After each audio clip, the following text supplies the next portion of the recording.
यहां परमात्मा आपको याद दिलाते हैं कि जिस समय आप संसार छोड़कर जाओगे आपकी विद्या पूरी का समय पूरा हो गया विद्यालय का। जो विद्यार्थी अच्छी शिक्षा ग्रहण करके सिलेबस के अनुसार इस टीचर की इंस्ट्रक्शन अनुसार सभी होमवर्क क्लास वर्क करके अच्छे नंबरों से यानी पास होकर के सफल हुआ तो उसको उस शिक्षा का पूर्ण लाभ प्राप्त हुआ और वो फिर उस फील्ड में आनंद मना रहा है।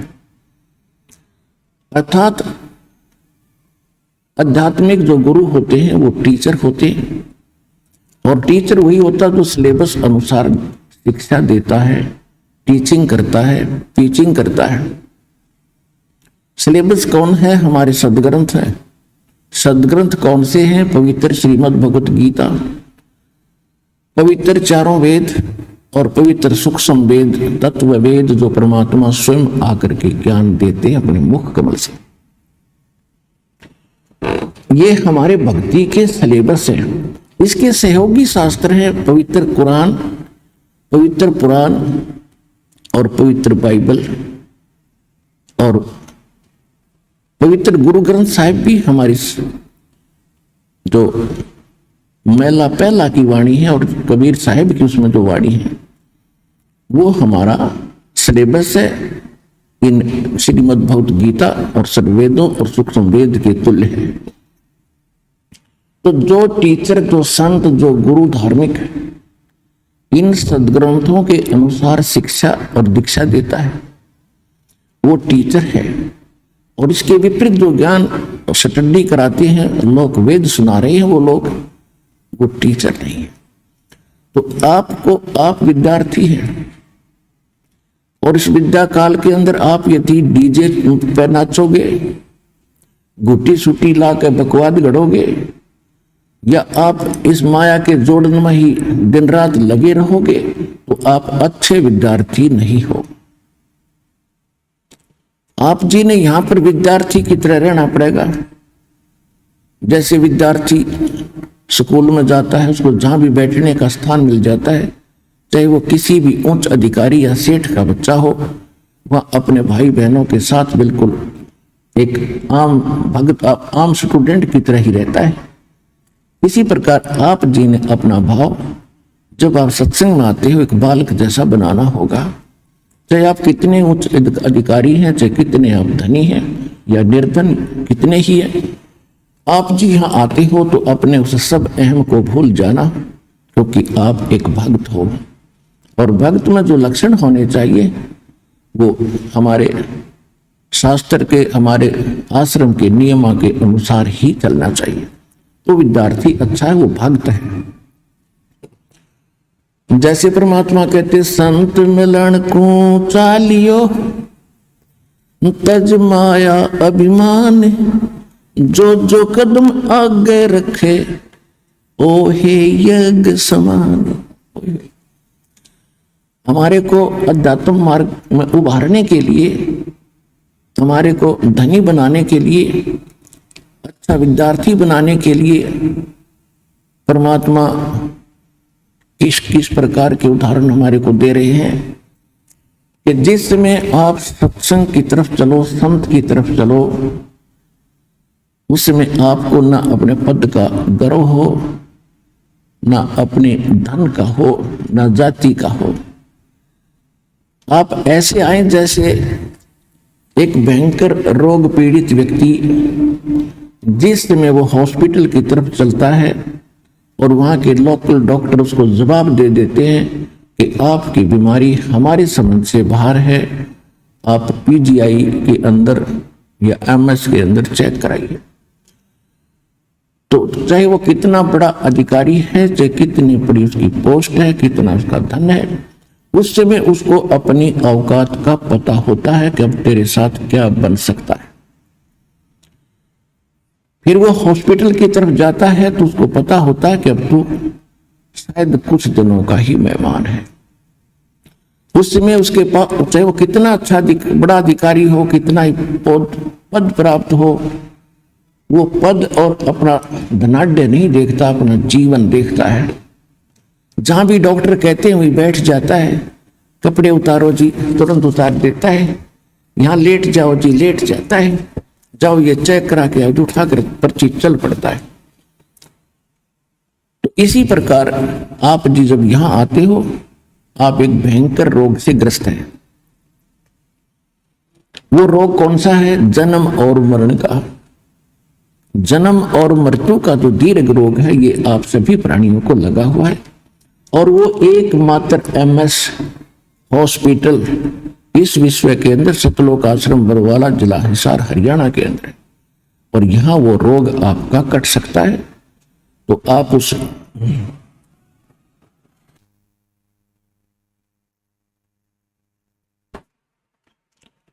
और यहां आकर भी आपके अंदर नखरे रहेंगे, किसी प्रकार का अहम बकवाद रहेगी,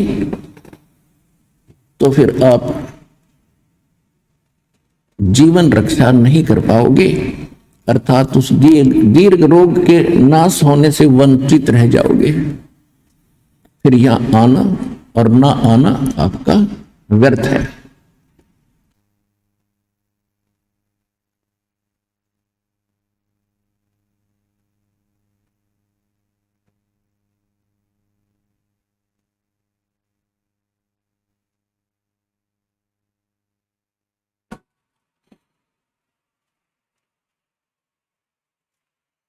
तो परमात्मा कहते संत मिलन को चालियो, भाई तजमाया अभिमान, जो जो कदम आगे रखे है ओहे यज्ञ समान। ओहे। तो इस भाव से, अधीन भाव से विनम्र होकर के एक दास बन के देखो, परमात्मा ने स्वयं अपने आप को कबीर दास कहा। क्यों कहा? वो तो साहिब थे, हमारे लिए कहा कि आप जी ने या किसी भी प्रकार का अहम नहीं करना, अहम करोगे तो मुझे पसंद नहीं। जब हमारे परमपिता परमात्मा इस प्रकार रहे, एक धानक रूप में, जुल्हाए रूप में, एक शूद्रों की कॉलोनी में, निर्धनों की कॉलोनी में, उसका कारण क्या है कि निर्धन और जो शूद्र कहलाते हैं उनमें एक विशेषता होती है, आधीनी होती है, कि वो हर ऐसे किसी ना किसी वस्तु के भूखे रहते हैं। और जहां आवश्यकता पूरी नहीं होती वहां आधीन स्वाभाविक गुण बढ़ जाता है। और परमात्मा ये बताना चाहते हैं कि ऊंचे कुल में भक्ति ना होए, नीचा ही कुल दीजे। और तपिया ने तो जब तप की ना वो लोटिया नाल पतीजे। ऊंचे कुल में दुर्योधन रावण और नीचे कुल में गणिका। गणिका माने एक वैश्या थी जिसको भगवान ने पार किया उसकी बुराई छुटा के। ऊंचे कुल में दुर्योधन रावण, नीचे कुल में गणिका। और गणिका भिलनी जब बाहर उतरगी तो गर्व करियो ना धन का। परमात्मा कहते हैं कि ऊंचे कुल में भक्ति ना हो। जो आज ये मंत्री, मुख्यमंत्री, प्रधानमंत्री, आईएएस, आईपीएस, जज, वकील बने बैठे हैं, जो इस ज्ञान को सुनना भी पसंद नहीं करते, क्योंकि इन नकली गुरुओं ने इस संत मत में एक हेट, एक नफरत पैदा कर दी। और सबके मन में एक धारणा बैठ गई है कि सब ये लुटेरे हैं, इन्होंने अपना धंधा खोल रखा है। तो पुण्यात्माओं, ये स्वाभाविक है। काल ये चाहता है कि इनको इतना कंडम कर दूं कि भक्ति से नफरत हो। और किसी का दोष नहीं मानता दास। जैसे आप कोई वस्तु खरीदने बाजार जाते हो और बाजार के अंदर आप 9 नकली दुकानों पर ठगे जा चुके हो, वस्तु मिलती है, आपका कभी विश्वास नहीं हो। तो आज काल ने ऐसी स्थिति कर दी है, नकली संत बेच गए। ये अनेकों दुकान खुला रखी है। और ये सतलोक आश्रम बरवाला के अंदर वो ओरिजिनल दुकान है उस परम पिता के सौदा करने की। अब इस पर विश्वास होना थोड़ा बहुत समय लगेगा, लेकिन होगा। सच्चाई तो सच्चाई है, कुछ दिन के बाद हृदय में बैठ जाएगी और सबको विश्वास होगा, ये मानना पड़ेगा कि सब संत एक जैसे नहीं होते।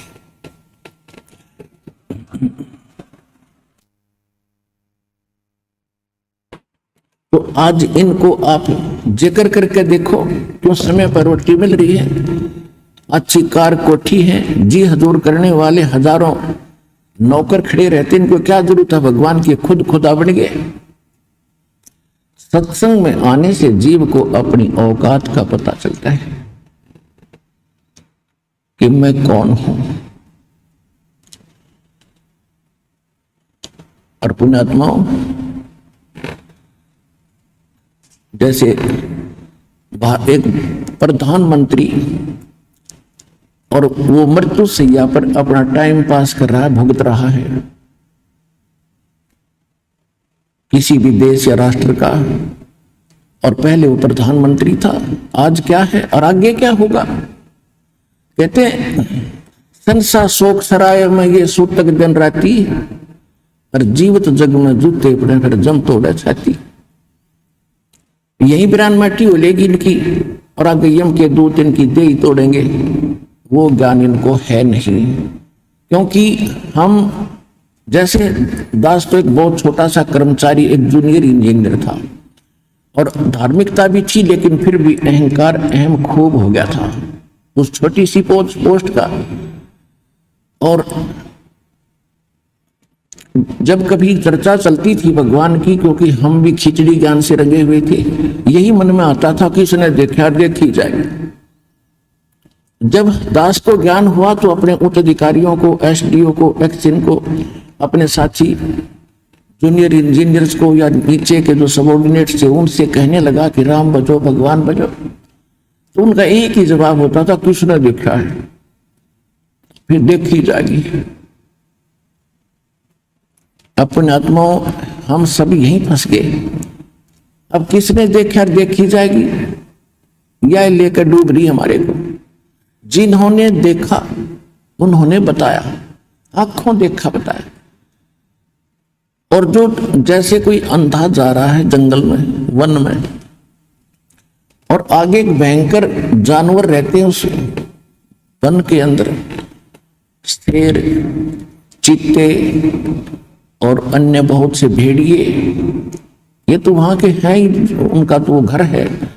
और उस अंधे को कोई आंखों वाला ये कहता, सूरदास आप गलत रास्ते जा रहे हो, इधर मत जाओ, आगे बड़ा भयंकर बियाबान है और भयंकर जानवर तुझे मार डालेंगे, खा जाएंगे, तेरा बुरा हाल हो जाएगा। और वो अंधा यूं कहे कि किसने देखा देखी जाएगी।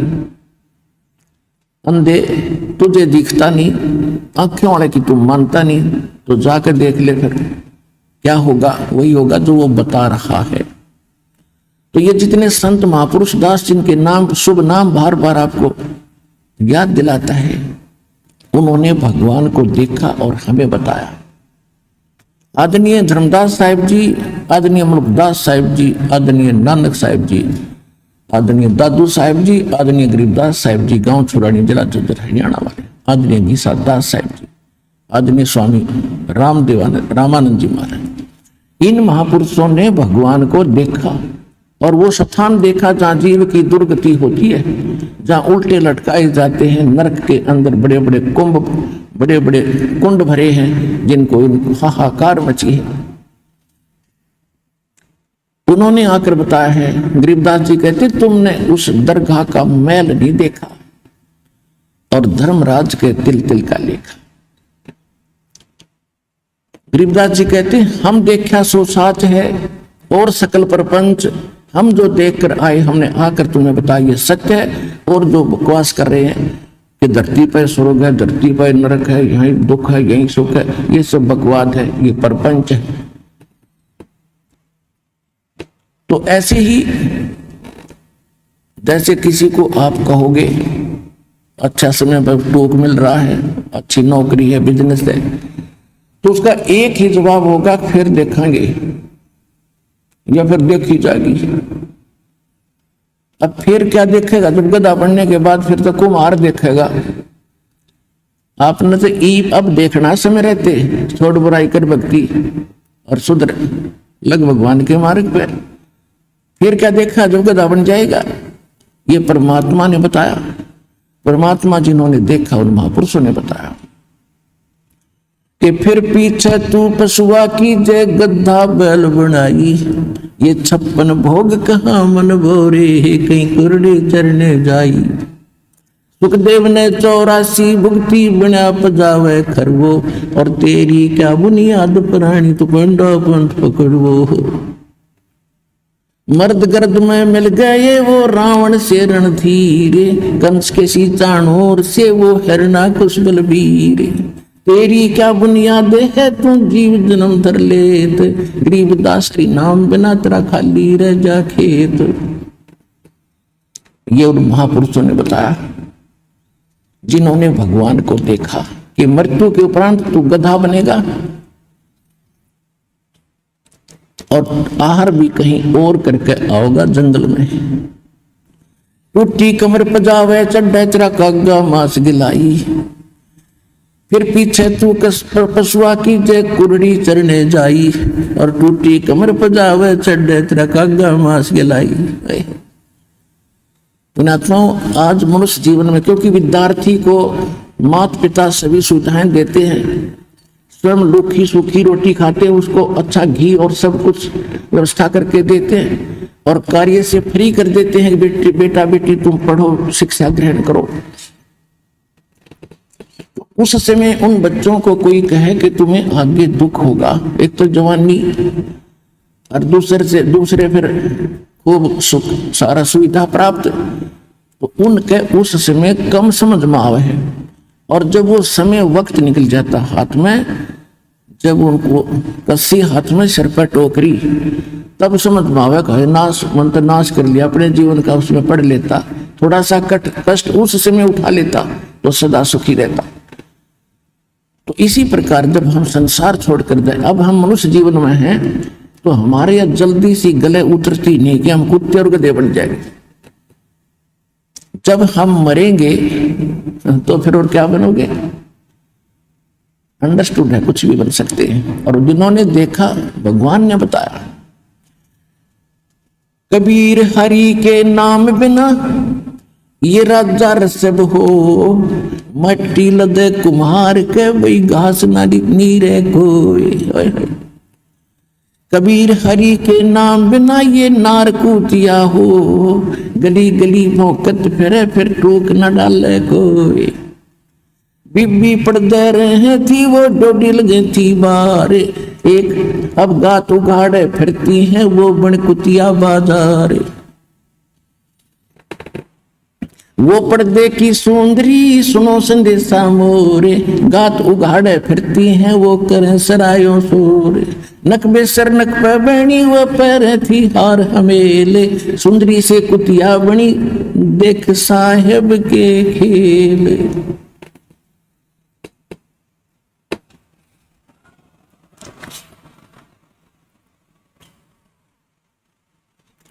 ये भगवान ने बताई है और परमात्मा के बताए और परमात्मा से प्राप्त महापुरुषों ने बताया और प्रत्यक्ष आपके सामने क्या बताते हैं कि जो बड़े बड़े सेठ साहूकारों की औरतें, नवाबों की परिवार, राजाओं के परिवार पर्दों में रहा करते थे, बीबी पर्दे रहे थी और डोडी लगे थी बाहर, कई कई चौकी लगती थी, कोई गैर पुरुष अंदर प्रवेश ना कर जा। और काजू किशमिश के हलवे और खीर बना के खाया करती थी, क्योंकि वो पिछले जन्म की पुण्यकर्मी प्राणी थी। राजा के घर जन्म हुआ, अच्छे घर में जन्म हुआ, अच्छे वर्ष से ब्याही गई और पिछली बैटरी चार्ज थी, आगे चार्जर था नहीं।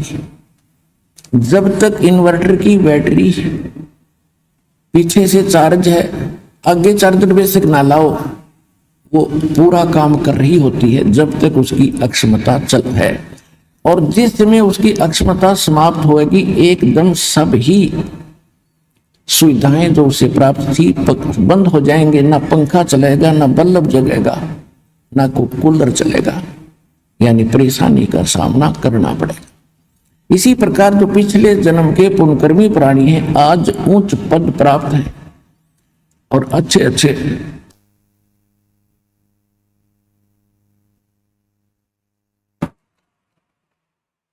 अच्छे बंगलों में रह रहे हैं, और भक्ति ना करने से क्या बताया कि वो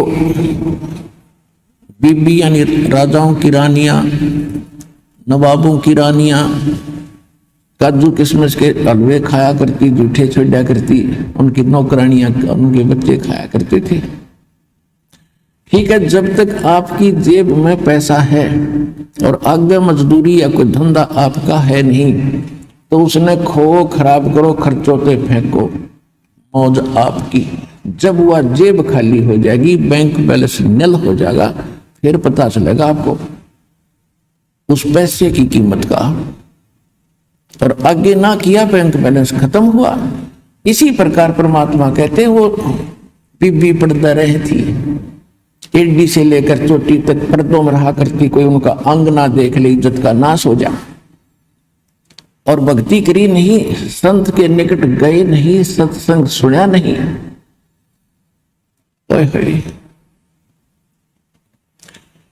कहते हैं भेड़ पूछ को पंडित पकड़े, भादो नदी बिहंगा, गरीबदास वे भव जल डूबे, जिन्हें नहीं मिला साध सत्संगा। जो साधना कर रहे हैं और नकली कर रहे हैं, डुप्लीकेट कर रहे हैं, मनमाना आचरण कर रहे हैं, तो वो भी व्यर्थ है। वो तो ऐसा कर रहे हैं जैसे दरिया से पार होने के लिए भादों के अंदर बहुत वर्षा होती है और सभी दरियाएं अपनी चरम सीमा पर बह रही होती हैं, ऊपर किनारों को छूती हुई चल रही होती है, इतना भयंकर जल चलता है। और उस समय कोई किसी से पूछे कि मैंने दरिया से पार जाना है, कैसे जाऊं, और उसको कोई मूर्ख ये कहे ये भेड़ खड़ी है, इसका पूंछ पकड़ ले, दरिया में बढ़ जाओ दोनों और ये पार कर देगी, तो कहते नहीं। तो जो हमारे धर्म गुरु भेड़ पूछ को पंडित पकड़े, ये भादो नदी बिहंगा, गरीबदास वो भवजल डूबे, जिन्हें नहीं मिला साध है। जो परमात्मा की सत भक्ति का पूर्ण मार्ग है, साधन है, वो इस विश्व में किसी के पास नहीं है। ये अंडरस्टूड हो गया कि अन्य सभी भेड़ की पूंछ पकड़ के और दरिया पार होना चाहते हैं, यानी भव सागर से, संसार सागर से वो पार होने का व्यर्थ प्रयत्न कर रहे हैं। वो इसमें डूब कर मरेंगे, यही रह जाएंगे।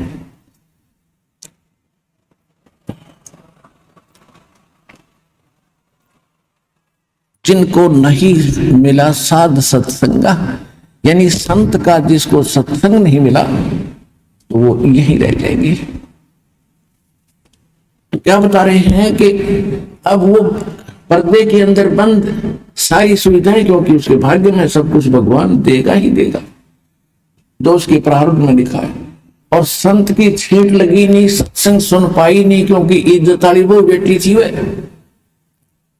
और कहते हैं हमारी बहन बेटियां घर से बाहर ना निकला, हमारी इज्जत का नाश हो जाए। और फिर क्या बताते भविष्य क्या होगा उन भोली आत्माओं का। कहते हैं बीबी पर्दा रहे थी, डोडी लगे थी बाहर, एडी से लेकर चोटी तक अंगों को ढक कर रखती थी। भक्ति ना करने से, भक्ति परमात्मा की सत्साधना ना करने से आज कुतिया बनकर सरेआम घूम रही है। वह इज्जत कोई वस्त्र भी नहीं उसके किसी अंग पर। उन आत्माओं या आत्मा का ठेस लागनी चाहिए, चाहे भाई हो, चाहे बहन हो, स्त्री हो या पुरुष हो। जो भगवान ने बोल रखा है सारी सच्ची है। हमारे इस काल के भांग का नशा गणा हो गया, क्योंकि समय पर टूक मिल रहे, जब चाहो खाना खा लें, जब चाहो बकवाद घड़ लें, डांस देख लें, फिल्म देख लें। ये अनमोल समय न्यो बर्बाद करने का था, हमें पता नहीं था, अरे पता लग गया। अब कहते समझा है तो सिर धर पाओ और भौर नहीं रहे, ऐसा था। कहते वो पर्दे की सुंदरी, सुनो संदेशा मोर, इब गाद उघाड़े यानी नंगी फिर रही है और करे सरायों शोर। पहले तो काजू किशमिश के हलवे झूठे छोड़ा करती थी और आज एक टूक के लिए वो कुतिया बनकर धर्मशाला के सामने बैठी है। अतिथि आते थे, अपनी रोटियां लाते थे, खाना खा रहे होते हैं, कुतिया देख रही होती है वो कुत्ता कि कब तेरी तरफ टूक डाले और छोटा सा टूक ग्रास भगवान आदमी उसको कुत्ते की तरफ ऐसे फेंक देता है। अब साथ में वह 1-2 ग्राम यानी 2-4 टूकों में 10 ग्राम रेत साथ खा रही है, 10 ग्राम रेत साथ खा रही है, एक टूक के लिए तरस रही है।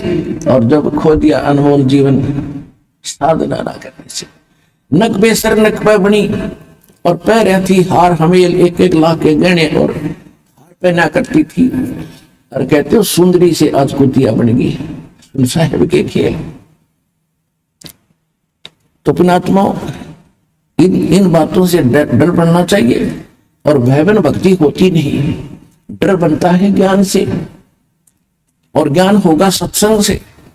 जैसे एक छोटे बच्चे होते हैं, अनजान बालक होते हैं, वो सर्प न पकड़ ले, अगर कहीं खेल रहे हैं और सर्प आ जाए तो दौड़ के उसको पकड़ लेते हैं और उनको डस कर उसका जीवन नाश कर देता है। कहीं पर स्पार्किंग कर रहा तार नीचे टूटा गिरा हो, बच्चे उसको आतिशबाजी समझकर जाकर पकड़ लेते हैं और मर जाते हैं। और किसी बोतल में विष रखा हो, छोटे बच्चे उसको उलगा कर पी जाते हैं और जिस समय वो बड़े हो जाते हैं उनको ज्ञान हो जाता है कि ये सर्प बड़ा भयंकर जानवर इसे खा जाते हैं, डस से मृत्यु हो जाती है। बिजली का ज्ञान होता है कि इसको छू लिया तो मर जाएगा। ऐसे विष के बारे में बताया जाता है कि इसको टच कर लिया तो छू लिया तो पी लिया तो मर जाओगे। तो जब वो बच्चे बड़े हो जाते हैं और उनको ज्ञान हो गया तो उन भयंकर वस्तु पदार्थों से, उन जानवरों से डर बढ़ गया उसके, और डर बिना तो जान बच गई और डर बिना ज्ञान से। तो इसी प्रकार जो हम गलतियां कर रहे हैं, कोई रिश्वत ले रहा है, कोई चोरी कर रहा है, कोई मिलावट करके दही बनना चाहता है, कोई धोखेबाजी कर रहा है, कोई व्यापार में बकवाद कर रहा है, या कोई डाके मार रहा है, कोई और गलतियां कर रहा है, ये व्यस खा रहे हैं व्यस। और जिसमें आपको ये ज्ञान होगा, परमात्मा की वाणी याद रहेगी, तुमने उस दरगाह का, भगवान का वो स्थान, वो महल नहीं देखा और धर्मराज के तिल तिल का लेखा, तो उस समय आपकी स्थिति ऐसी आ जाएगी जैसे व्यस रखा हो बोतल में, बच्चों के भी हाथ से दूर रख दोगे कि कहीं किसी का टच ना हो जाए। अगर किसी विष माने कोई औषधि होती है, जैसे फसल में डालते हैं कीड़े मारने की दवाइयां होती हैं, तो उनको ऊपर रख दोगे एक तरफ, किसी का हाथ ना लगे। और सर्प जब दिख जाए उस बालक ने, जब बड़ा हो जाता है तो दूर भागता है और उसे भी कहता है डरना चाहना, सर्प है डस जाएगा। तो इसी प्रकार जब आपको ज्ञान होगा, आप विष नहीं खा सकते, सर्प को नहीं छू सकते और नंगे तार को नहीं पकड़ सकते। तो भक्ति ना करना, रिश्वत लेना, चोरी करना, मिलावट करना, झूठ बोलना, किसी को की आत्मा दुखाना, ये यानी ये वो स्पार्किंग कर रहा तार पकड़ के तुल्य है या विष खाने के तुल्य है। और जब आपको ज्ञान होगा तो क्या स्थिति होगी? जैसे कर का जहर का रंग होरी हो, कहो कौन तिस खाव राम रंग होरी हो। यानी आपके जीवन में यदि आप खुशी ग्रहण करना चाहते हो भगवान से, राम रंग की होरी खेलना चाहती हो, तो जैसे कर का जहर का रंग होरी हो, कहो कौन तिस खावे राम रंग होरी हो। अब जहर का एक कण पड़ा हो, उसको खा सकता है? आपको पता है विष है, उस कण में भी नहीं खा सकते। उसको भी उठा के कितने मिट्टी में दाबोगे या कितने ऐसी जगह डालोगे किसी का हाथ और के भी ना लग जाए। तो जब आपकी को ज्ञान होगा, सच्चाई से परिचित हो जाओगे, तो जो गलतियां आज आप खुश होकर और गर्व के साथ कर रहे हो, आपका हाथ सथेर हो जाएगा, आप आगे बढ़ नहीं सकोगे। ऐसे भक्त अब आ रहे हैं। एक भक्त कह रहा था जी मुझे 250 रुपये बड़े मिले, क्या करूं, कोई मिल नहीं रहा, तो मैंने दान पात्र में डाल दिए। देखो एक और कह रहा था जी मैंने ऐसे ही 1100 रुपये मिले और दान पात्र में डाल दिए। और पहले क्या होता, देखा काख में बाजों को देखना लेठाते ने और क्या कहते घुट्टी लावो उसका, क्या कहते और बकवाद में बर्बाद करो, आप भी क्रम फोड़ो और दूसरे की। अब उसके दान में लगे तो उसका भाग जाएंगे, जिसके वो पड़े थे वो तो दान कर नहीं सके था क्योंकि उसको ज्ञान नहीं, आप पे भार नहीं पड़ा, उस भागवान आत्मा का पुण्य हो गया।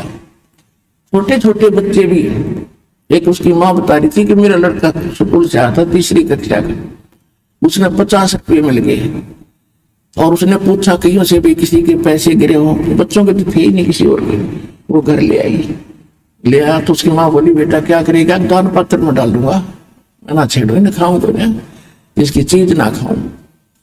तो पुण्यात्मा इस प्रकार जब हमारी धारणा बचपन से ही बनेगी, और अब हम क्या ट्रेनिंग देते अपने बच्चों को, हम ट्रेनिंग ये सुना करते पहले जो दास छोटा सा था कि उसका लड़का उसने ऐसी डिग्री प्राप्त कर ली, एक कोठी बना ली, बड़ी कमाई कर रहा है, तो हमारा वो इंजेक्शन लग गया करते कि हम भी अफसर बन गए। एक तो हमारी परंपराएं इतनी विशाल बन गई हैं, ये सब परंपराएं खराब करते हैं। और जो मीडियम साइज के और गरीब लोग हैं वो उनकी देखम देखा उसको करना पड़ता, उनकी मजबूरी हो जाती है। तो इस कारण से हमने सबसे पहले ये जो हमारी फैली हुई कुरीति और परंपरा है इसको खत्म करना पड़ेगा। बच्चों का संस्कार भगवान जोड़ता है, और हमने उसमें बीच में जो हम अन्य ड्रामाबाजी करते, ये हमारी अपनी तरफ का एक्स्ट्रा वेजेंस है, ये व्यर्थ का खर्च है। जिस समय ब्रह्मा जी, विष्णु जी, शिव जी जो यहाँ के प्रधान हैं, जब इनका विवाह किया उस समय ना कोई बराती था, ना बाती था, ना कोई जलेबी लाडू तारनिया हलवाई था, ना कोई डीजे बजानिया था। दुर्गा ने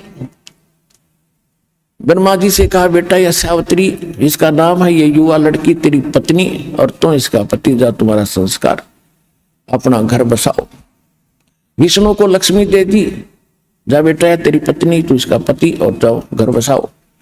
ऐसे शंकर जी को पार्वती देकर उनका चलते कर दिए, और सारा संसार उन्हीं से बना है। और हम क्या ड्रामा करते हैं, तो ये भूल कर नहीं करना, क्योंकि समाज बिगड़ा भी ऐसे ही है और सुधरे भी ऐसे का। जब हम चंद व्यक्ति आज दृढ़ होंगे, सभी दुखी आज इस परंपरा से, लेकिन मजबूरी बन गई, गांव में एक रिवाज बन गई, करना ही पड़ेगा। ना कोई बात हमने करना है, ना लेना है, ना देना है, क्योंकि इससे हमारे संस्कार बढ़ते चले जाते हैं। हमने संस्कार खत्म करने, और संस्कार खत्म किए बिना हम मोक्ष प्राप्ति नहीं कर सकते, नहीं तो फिर संस्कार बस फिर यहीं उलझे पड़े रह जाएंगे। तो इससे एक तो हम हल्के होंगे, फिर हमने माया की जरूरत नहीं पड़ेगी, 2 रोटी का धंधा करेंगे, भक्ति करेंगे, शांत रहेंगे। ये तो एक प्लेटफार्म है, प्लेटफार्म, गाड़ी का इंतजार करेंगे, टिकट हमने ले रखी है, और अपना जब गाड़ी आई चली भाई चलो अपना, क्योंकि हमारा मूल उद्देश्य यहां से जाने का रहेगा। तो पूरे विश्व ने इस बात को स्वीकार करना पड़ेगा। घड़ी बड़े मकानों की कति आवश्यकता नहीं, ठीक है आज कलयुग है, कोई व्हीकल की आवश्यकता है, भगवान आपको औरों से भी अच्छा देगा जब दृढ़ विश्वास से लगे रहोगे। और मकान आप सीमित बनाना, ज्यादा बकवादों में प्लाट खरीदने में मत लगे रहना, यह भूल है आपके। ऐसे बहुत से प्रमाण हैं। एक भक्त बता रहा था कल परसों के, एक डॉक्टर था और उसके पास उसकी पत्नी भी डॉक्टर नहीं, बच्चे विदेश में पढ़ रहे, एक बिजली गिरनी हो जब ऐसे गिरते, पाया माया की कमी नहीं, भगवान क्या ले रहा है, ऐसे करते थे। उन बच्चों ने ऐसा गलती कर दी, दोनों ने, भाई बहन ने ब्याह कर लिया विदेश में, क्यों वहां तो आग लगी पड़ी है, कोई शर्म लाज का काम में नहीं रह रहा। वो दोनों विष पी कर मर गए। अब चाट ले उस धन ने, वह कोठी भी रहेगी और वो चौधरपना भी गया। जिनके लिए दुनिया को लूट रहे थे, एक इंजेक्शन ला कर 100 रुपये 500 रुपये रख दे, ये विष खाया। और कहते संसार शोक सराय में सूतक दिन राती, और जीवित जग में जूते पड़े फिर जम तोड़े छाती। और जीवित इनका ये हाल हो गया, आगे यम के दूत उनके साथ क्या करेंगे, कहते उनकी छाती तोड़ेंगे, उनका लठ मारेंगे। प्रत्येक प्राणी कोई भी हुआ जो भक्ति नहीं कर ये बकवादों में जीवन व्यर्थ कर गया, तो ऐसी स्थिति होगी इनकी। तो कहने का भाव ये है दास का कि हम स्टूडेंट हैं, हम विद्यार्थी हैं इस भक्ति मार्ग के, हम भक्त हैं। भक्त कहो विद्यार्थी कहो, और भक्त और विद्यार्थी अपने उद्देश्य से भटक कर जो अन्य कार्य करता है वो विद्यार्थी भटक चुका अपने मार्ग से। तो जो आज भक्ति नहीं कर रहे मनुष्य जीवन प्राप्त प्राणी, चाहे वो प्रधानमंत्री है, चाहे वो किसी देश का राष्ट्रपति है, चाहे कोई IAS IPS या कोई जज वकील इंजीनियर डॉक्टर है, या हमारे जैसा कोई गरीब व्यक्ति है, यदि वो भक्ति नहीं कर रहा है तो वो उस भटके हुए विद्यार्थी की तरह है जो आगे चलकर कितना पछतावेगा। अब क्या कहते हैं, सूक्ष्म वेद में परमात्मा ने क्या बताया है कि इस मन की एक ऐसी आदत है, इसको सच्ची बात कहे और इसके हित की कहे कति नहीं माने, और इसने बकवादों की बता दे कति खुश होकर लग जाएगा। अब जैसी राजनेताओं की रैलियां होती हैं, वहां पर क्या होता है कि ज्यादा 2% व्यक्ति हैं जो उन राजनेताओं से लाभ उठाते हैं, और 98% धूल फांकते फिरते हैं, उसू की जय बोलते फिरते। और उनको न्यू कह दे चलो सत्संग में रहो, ना क्या करेंगे, सत्संग में क्या ले रहे हैं। और उनको न्यू कह दे चलो रैली में चलेंगे, चलो जब झंडा उठा लेंगे, या कोई बात हुई। और फिर जैसे एक भक्त बता रहा था जी, मैं एक अपने मित्र को कह रहा था कि सत्संग है बरवाला चलोगे, वो कहने लगा भाई टाइम नहीं, अभी तो मैं फिर देखूंगा, आज मुझे टाइम नहीं है। वो कहने लगा कि रात का सत्संग सुनकर वापस आ जाओगे, मेरे पास व्हीकल है, अब चल और सत्संग सुनकर शाम ने सुबह आपको समय आपके काम से पहले छोड़ दूंगा, यहाँ पर रात का सत्संग सुनावांगे, दर्शन करके आएंगे, दीक्षा ले लिए। बोला ना टाइम नहीं, टाइम नहीं, फिर देखूंगा फिर देखूंगा। कहने लगा कि मैं वहां खड़ा होगा, किसी दूसरे मित्र से बतलाने लग गया। इतने में कोई और व्यक्ति आ गया, मेरे से 10 कदम दूर गया था वो। उसने कहा अरे वहां उस गांव के अंदर एक रागनी कंपटीशन है, यानी ये गाने बजाने वालों का एक सम्मेलन था, रागनी कंपटीशन हरियाणा के अंदर से।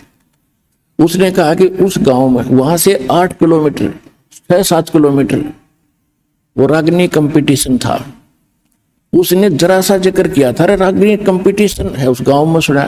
तो वो जो मैं जिसको कह रहा था उन्होंने कहा था टाइम नहीं, वो पूछता उसे कौन से गांव में, कहां से है, कब होगा, उसने बता दिया। तो वहां पहुंच गया रागनी कंपटीशन सुनने खातिर, और यहां ना आया। ये फूट रहे बाग हमारे।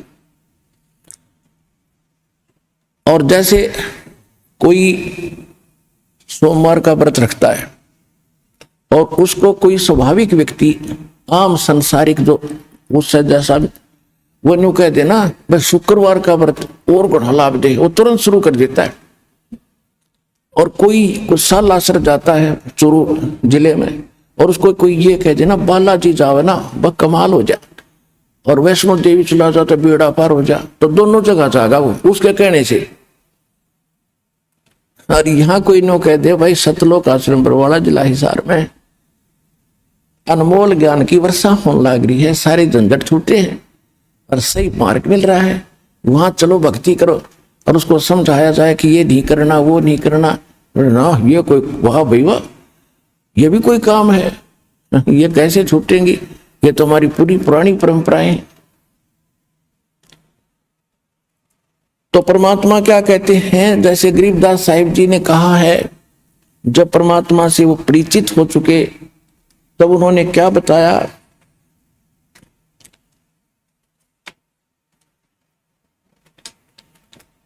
परमेश्वर ने से परिचित ज्ञान से उन्होंने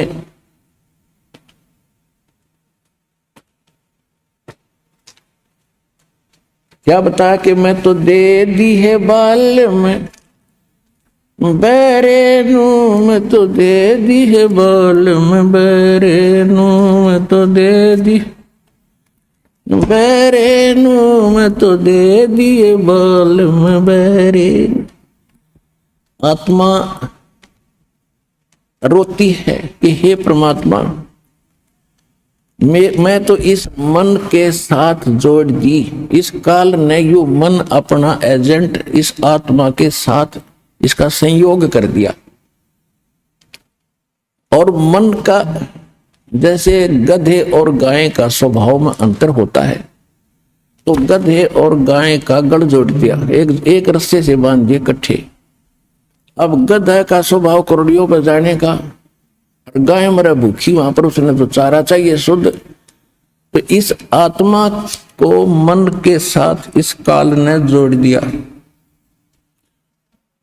और अब ये आत्मा रोती है जब इसको कभी आभास होता है। तो गरीबदास जी ने उसको कैसे चित्रित किया है, आत्मा क्या कह रही है, मैं तो दे दी है बाल में बैरेनू, मैं तो दे दिए बाल में बैरेनू। बैरा वजीर जिसने सुनता ना हो, कहने का भाव यह है कि इसको यदि बुराई छोड़ने की और सत भक्ति करने की कहे तो यू बहरा हो जाता है, कतई नहीं सुनता। और एक संसारिक व्यक्ति कोई जरा सी कह दे आजा घुटी लावांगे, चल वहां बैठेंगे, चल भाई चल, जब वे साथ साथ हो ले बीड़ी पी ले, पी ले तो क्यों हो रहा, ला एक गुटी, जब वे ट्रेनिंग ले लेगा ला दे देता है। ऐसी बुराई तुरंत ग्रहण कर लेता है। और सत भक्ति और सत मार्ग बुराई छोड़ने की कहते उनको नो के छूटने से कहते मैं तो दे दी है बाल में बैरेनू, मैं तो दे दिए बाल में बैरेनू, मैं तो दे दिए बाल में बैरेनू, मैं तो दे दिए बाल में बैरेनू। संसारी दी गल्ला चिन्हे ना बूझे शब्द जो गहरेनू, संसारी दी गल्ला चिन्हे नहीं बूझे शब्द जो गहरेनू, ये मुर्दों से ती प्रीत लगावे भूल न जाने सतगुरु मेरे नू, ये मुर्दों से ती प्रीत लगावे न जाने सतगुरु मेरे नू, मैं तो दे दी है बाल में बैरेनू, मैं तो दे दिए बाल में बैरेनू, मैं तो दे दी। श्वेत छत्र सिर मुकुट बिराजे देखत ना उस चेहरे नू, श्वेत छत्र सिर मुकुट बिराजे देखत ना उस चेहरे नू, ये ऊंची थड़ियां खेती बोवे भूल गए निज डेरे नू, ये ऊंची थलियां खेती बोवे भूल गए निज डेरे नू, मैं तो दे दी।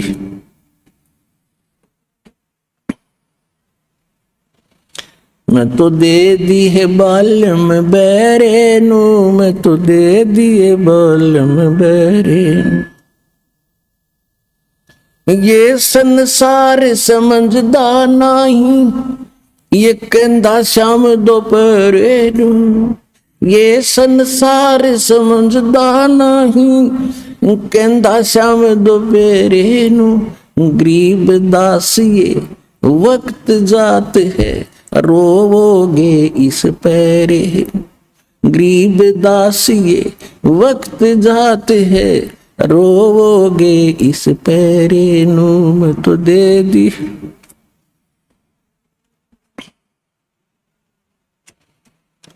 मैं तो दे दी है बाल में बैरेनू, मैं तो दे दिए बाल में बैरेनू, मैं तो दे दी। ये संसार समझदा नहीं, कहंदा श्याम दोपहरे नू ये संसार समझदा नहीं। कहंदा श्याम दोपहरे नू गरीब दास ये वक्त जात है रोवोगे इस पैरे। गरीब दास ये वक्त जात है रोवोगे इस पैरे नू मैं तो दे दी।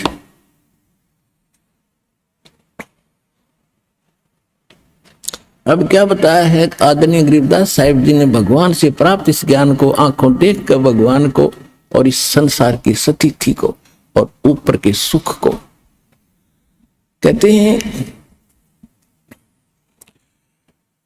कि मैं तो दे दी बालम बैरे नू। आत्मा को हमें समझाने के लिए संतों ने 100 प्रकार के तरीके अपनाए हैं।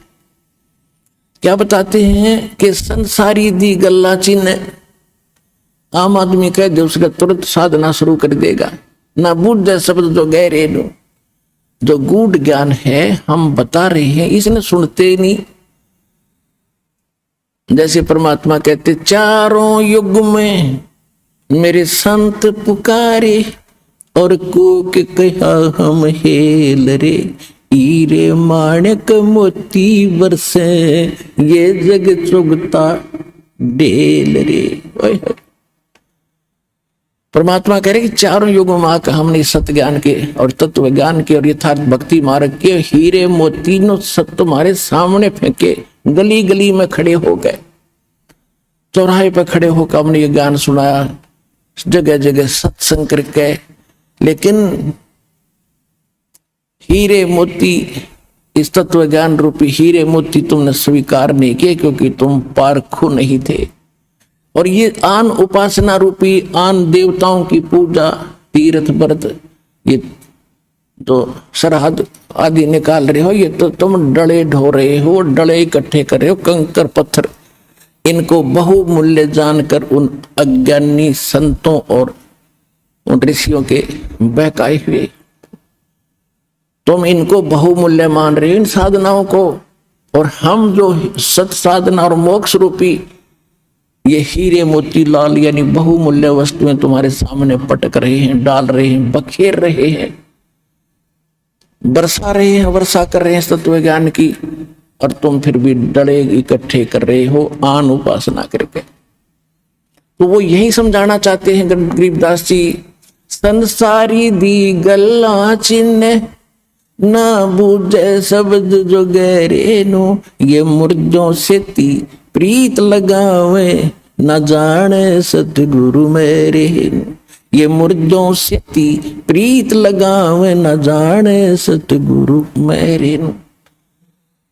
मुर्दों से ती कैसे? गांव में कोई बाबा रहा करता था संत कभी, और वो छोटी मोटी सिद्धि युक्त होते थे, छोटे मोटे छंतर मंत्र तकरीबन पूर्व संस्कार के सेवन में आ ही जाते हैं। अब उसकी मृत्यु के बाद उस संत की यादगार बना ली तो सारा गांव पूजने लग गया उसको। हम तो बाबा की पूजा करते हैं। अब भले आदमी बाबा है, अब वो वहां पर जैसे कोई रोगी है और वैद्य के पास गया और वैद्य ने उसको देखकर नब्ज रोग जानकर दवाई दे दी, स्वस्थ हुआ, ठीक है।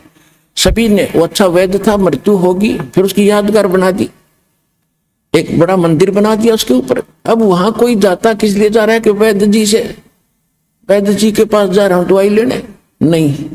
अब वैद्य जी वहां नहीं है, वैद्य जी की यादगार है वो। जैसा वैद्य वहां रहता था, नब्ज पकड़कर औषधि रोग जानकर दो औषधि देता था, ऐसा जीवित वैद्य खोजो।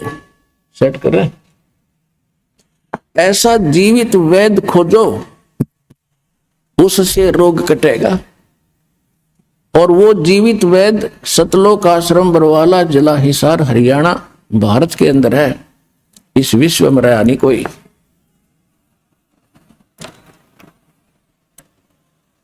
तो हम ये क्या बता रहे हैं गरीबदास जी? मुर्दा से ती प्रीत लगावे, जो मर गया उसने पूछते फिरे और उससे आशा कर रहे हमें लाभ दिए। वो आप प्रेत बड़ी का बैठा उस मंडी में, अगर वहां है तो हरमोक्ष होता तो वहां क्या करे था, टिंडेले था उसमें उस बना रखी यादगार। तो क्या कहते हैं कि मुर्दों से ती प्रीत लगावे, ना जाने सतगुरु मेरे नु। और जीवित सतगुरु को ना, जिंदे सतगुरु को ना जानकर ये अपना जीवन व्यर्थ उन बच्चों जैसी कर रहे हैं जो मरे हुए वैद्य की यादगार पर जाकर और दवाई मांगने, औषधि मांगने जा रहे हैं, उपचार की इच्छा लेकर जा रहे हैं। वो इतने भोले हैं जैसे वो धार्मिक मार्ग में जो ऐसे स्थानों पर जाते हैं जहाँ संत नहीं, उनकी यादगारें हैं, और जहाँ संत है वो नकली है, वो भी इतने भोले हैं। तो धन्य है आपके माता पिता जिनसे जन्म हुआ, जो आज सतलोक आश्रम बरवाड़ा जिला हिसार से जुड़ चुके हैं और आगे जो जुड़ेंगे।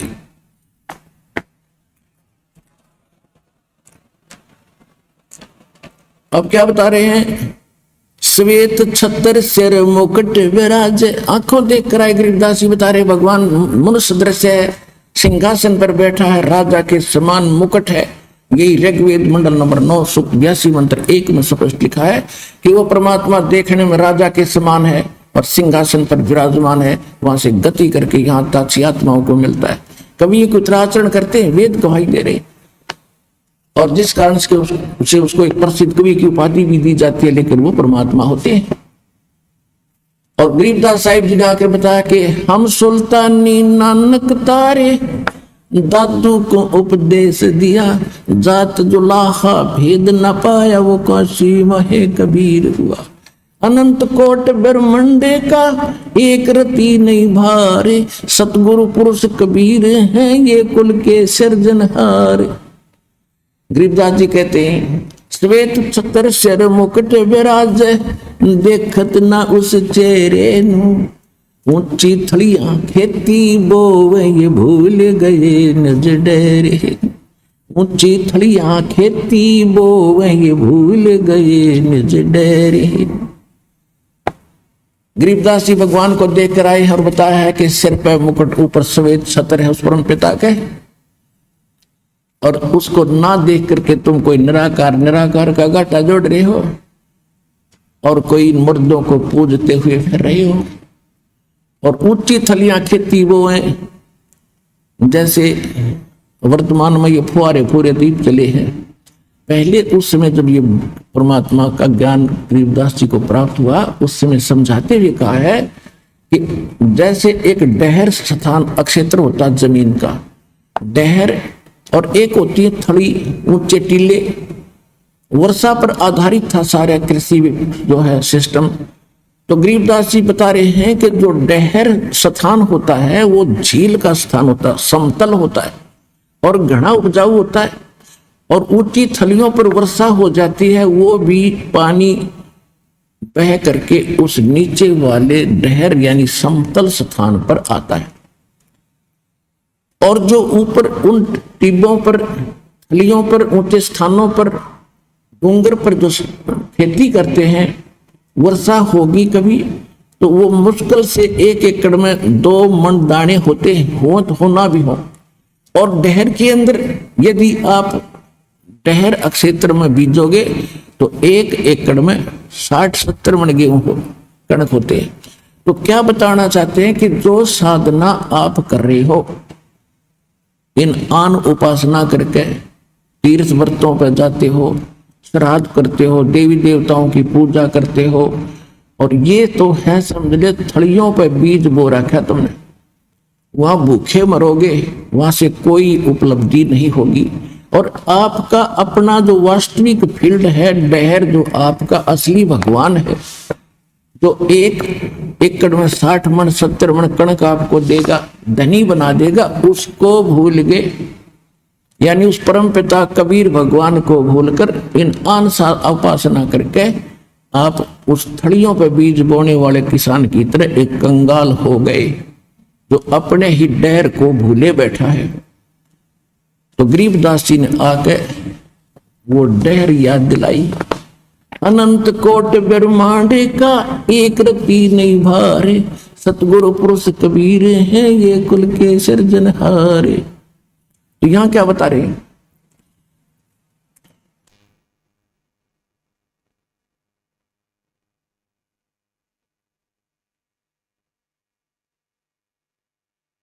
श्वेत छत्र सिर मुकुट विराज, देखत ना उस चेहरे नु, ऊंची थुड़िया खेती बोवे भूल गए नज डेरे।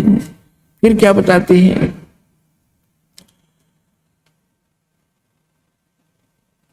ये संसार समझदा नाही, कहंदा श्याम दोपहरे नु। ये संसार भोली आत्मा यथार्थ उसी सच्चे सुख सथल सतलोक को भूल के इस काल के लोक में, और इसको यहां पर जैसे इतना दुख है आपको, कबीर साहब क्या कहते, झूठे सुख को सुख कहे ये मान रहा मन मोदे, ये सकल चबीना काल का कुछ मुख में कुछ गोदे। इस झूठे सुख को तुम सुख मान बैठे, यहां सुख नाम की चीज नहीं है। 21 ब्रह्मांड में आग लगी है, कहते ब्रह्मांड की 100 आग लगी है, कृत्रिमबाजी सभी ठगी है। अब क्या बताना चाहते हैं कि ठीक करवाई,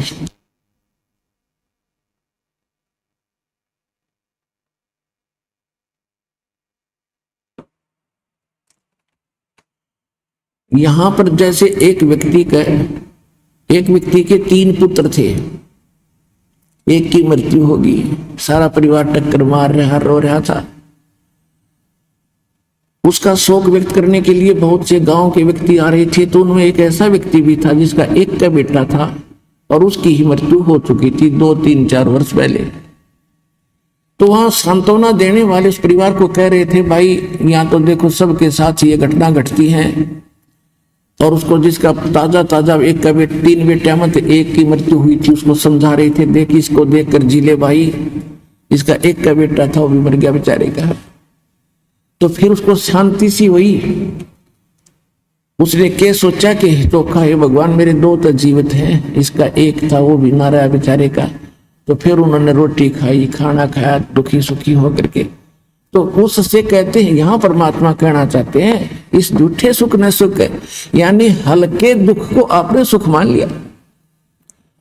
एक भक्त बता रहा था कि मेरी बेटी उत्पन्न हुई, उसका गुदा मार्ग नहीं था, और इतना दुखी हो गया, मेरा कलेजा फटन हो गया, क्या होगा कन्या का है। तो मैं हॉस्पिटल लेकर गया, जिस वार्ड में मैं गया ऐसे 4 केस और थे, तो मैंने शांति सी मिली को हो चलो और भी है इसे। तो क्या बेटी का गुदा लगी, फिर वो इसमें शांति मालिक और भी दुखी है तो कोई बात नहीं, वो सुख मान लिया। तो यहां ऐसा सुख है भाई, ये सत्कर मान लियो। और यही ये बताना चाह रहे हैं गरीबदास जी, ये संसार समझदा नहीं, ये कहंदा श्याम दोपहरे ने। ये जून का महीना, राजस्थान, हरियाणा, पंजाब, उत्तर प्रदेश का ये क्षेत्र, और दोपहर के समय बाहर 12 बजे कति कालर में धूप में, और गोटी लाए कोई पड़ा है, रेत में पड़ा है, पसीने आ रहे हैं, मुंह में झाग आए पड़े हैं। उसको कोई कहता है, अरे भैया उठ यहाँ से, तू बहुत दुखी हो रहा, चल तुझे वहां छाया में बैठाता हूं। छोड़ दे मौज हो रही है, छोड़ दे मौज हो रही है। तो उसने पता है नहीं तेरे के बाप क्योंकि गुट्टी ला रहा, उसने वही मौज दिखाई दे रही है, तुम्हें बुरा हाल उसका। तो कबीर साहब कहते हैं, कबीर ये माया अटपटी, सब गट आन अड़ी, किस किस को समझाऊं या कुएं भांग पड़ी। 21 ब्रह्मांड के कुएं में इस काल ने भांग डाल रखी है, सब ने एक जैसी, एक नशा हो गया, एक जैसी भाषा सबकी। जैसे आप कभी शराब के ठेके में गुट्टी ला के 5-7 चल रहे हो ना, वहां टीटी पाक के, उनसे किसी से बात करके देख लियो, एक जैसी भाषा होगी, एक जैसी चाल होगी, करते होंगे ठीक हो रहा, मौज हो रही। तो परमात्मा कहते 21 ब्रह्मांड में किसी ने टोक कर देख ले, लोगों किसी ने देखा देखी जागी, जो कर रहे ठाठ हो रहे बस। अब जैसे कोई हॉस्पिटल में दुखी बीमार था किसी का बच्चा, और उसकी खैर खबर लेने के लिए कोई रिश्तेदार कोई मित्र जा रहे थे, और वो पूछ रहे थे और क्या हाल है, अब ठीक ठाक है, वैसे तो बाल का क्या बालक तो बस बच्चे भरोसा है, तो खाक ठीक ठाक है, खाक ठीक ठाक है। यहाँ पर लड़के का मृत्यु होने वाली है बच्चे की, लड़का है या लड़की, और कलेजा यूं कर रहा है और क्या रो, बाकी ठीक है, बाकी खाक ठीक है। अब जैसे कोई कोर्ट में कचहरियों में मिलता मित्र या रिश्तेदार, हेलो और ठीक हो, हाँ जी ठीक है, ठीक ठाक है। कचहरियों में ठीक ठाक का के काम, दोनों दुखी जा रहे, दोनों दुखी, एक एक मिनट में नो रहा है, पता नहीं क्या होगा, आज तो आज गवाही की तारीख है, आज फलाना होना है। तो परमात्मा कहते तुम इस काल के इस दोपहरी को और कह रहे हो शाम है, शाम, शाम का समय ठंडा होता है, दोपहर गर्म होती है। ये संसार समझदा नहीं, कहंदा शाम दोपहरे नू, गरीब दासिए वक्त जात है, रोओगे इस पैरे, गरीब दासिए वक्त जात है, रोओगे इस पैरे। पुणात्मा गरीबदास जी एक बहुत बड़े किसान जाट थे। 1400 एकड़ जमीन थी इनके। छुटानी गांव आज भी गवाह इस गांव इस बात का। और वो महापुरुष इतने बड़े ग्रंथ को बोल रहा है जिसके हम पढ़ते पढ़ते लगातार 6 पाठी लग जाते हैं, जब 48 घंटे में पूरा होता है ये ज्ञान। तो उस महापुरुष का क्या स्वार्थ था? कोई डूम भाट वो नहीं था, कोई मांगने खाने वाला वो नहीं था, कोई कबीसर नहीं था, या कोई परंपरागत कोई ब्राह्मण या किसी ऐसी परंपरा से संबंधित नहीं था कि उसकी कोई रोजी रोटी का सवाल था। तो इस बात से आपने विश्वास करना पड़ेगा कि जो ये महापुरुष बोल के गए इस कति 100% सत्य है, और इसको स्वीकार करने आपकी से ही आपका हित है।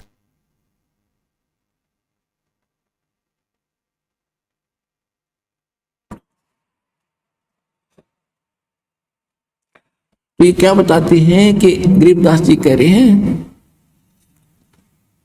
कि ये मनुष्य जीवन एक बार आपके हाथ से छूट गया, ये वक्त, ये समय, ये पैरा, गरीबदास ये वक्त जात है, रोगे इस पैरे ने, पैरे माने इस समय ने, मनुष्य जीवन का जो पीरियड आपका है ये पैरा आपका, पैर यानी समय, वक्त, इसको फिर याद करवाया करोगे जब पशु पक्षी बन जाओगे।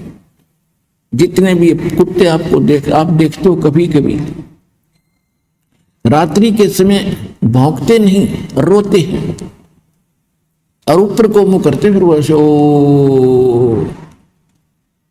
अब क्या बना भाई, अब तो बात बिगड़ गई। इस मनुष्य जीवन के रहते और सौभाग्य हो आपका मनुष्य जीवन हो और वो तत्वदर्शी संत प्राप्त हो, मिल जाए, तो उस समय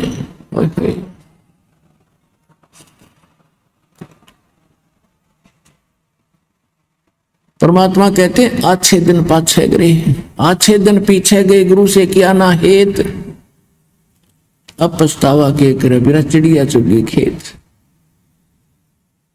तो समय रहते हम कुछ कर सकते हैं, बाद में तो रोना पीटना रह जाता है, उसका कोई यूज नहीं। तो पुण्यात्मा एक तो आपका सौभाग्य, आपको ऐसे समय में जन्म है। परमात्मा ने इस तत्व ज्ञान, मूल ज्ञान और कंप्लीट कोर्स को अब सार्वजनिक करना था, पूर्व निर्धारित था।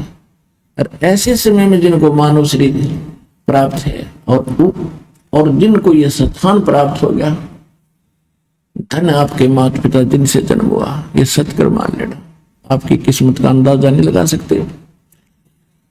चाहे कोई दुख में यहां आया है, चाहे कोई सुख में आया है, वो बहुत अच्छी किस्मत के इंसान है यदि इस मार्ग पर डटे रहे तो।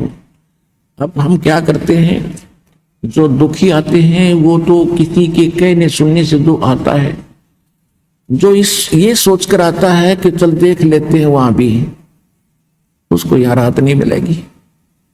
या तो वो व्यक्ति आवे सब जगह पे थक ले, और जब उसकी कति आशा टूट ली हो कि कितने ठिकाना नहीं, उसकी सुनाई यहाँ तुरंत होगी, क्योंकि उसका भाव ये रहेगा कि मैंने सारा देख लिया, कहीं ठिकाना नहीं है।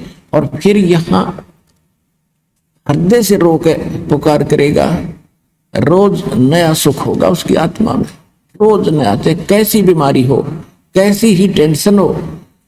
परमात्मा किसे कहते हैं? परमात्मा की खोज क्यों करते थे? राजा लोग भी ढूंढा करते भगवान मिल जा और सुख हो मुझे। वो ऐसे करता ही करता है। तो वो परमात्मा ई मिला आपने इस सतलोक आश्रम वाला, जिला हिसार, हरियाणा में।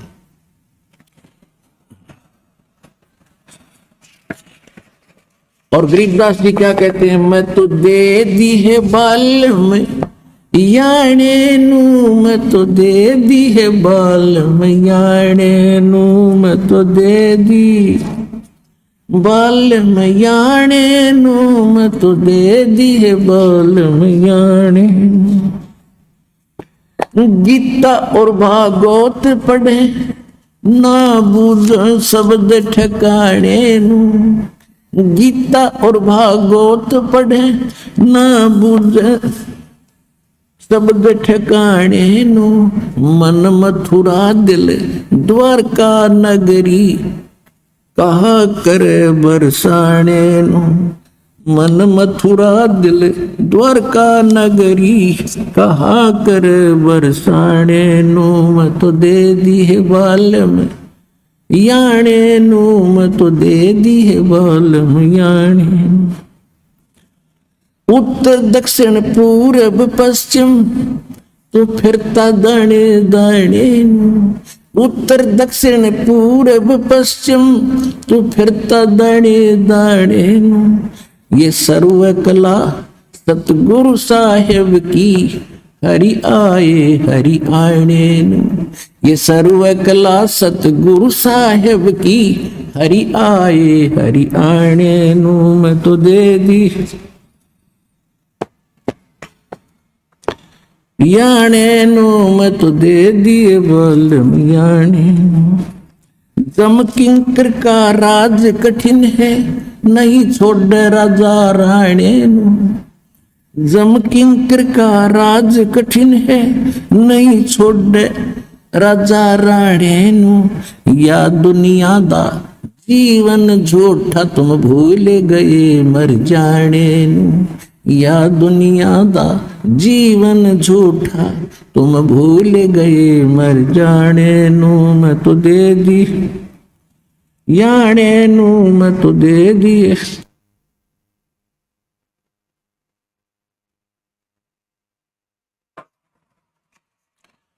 मैं तो दे दी है बाल में याने नू, मैं तो दे दिए बाल में याने।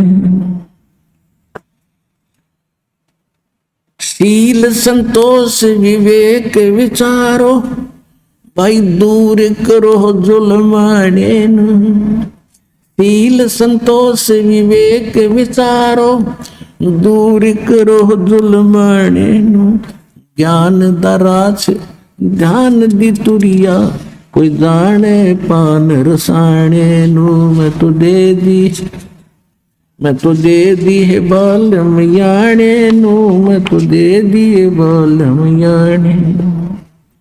महल कपट सतगुरु ने खोले अमी महार सिखाने नू, गरीब दास सुन भंवर उड़ावे गगन मंडल रमजाने नू, मैं तो दे दी मैं तो दे दी है बाल याने नू, मैं तो दे दिए बाल याने, मैं तो दे दी है बाल याने नू, मैं तो दे दिए बाल याने।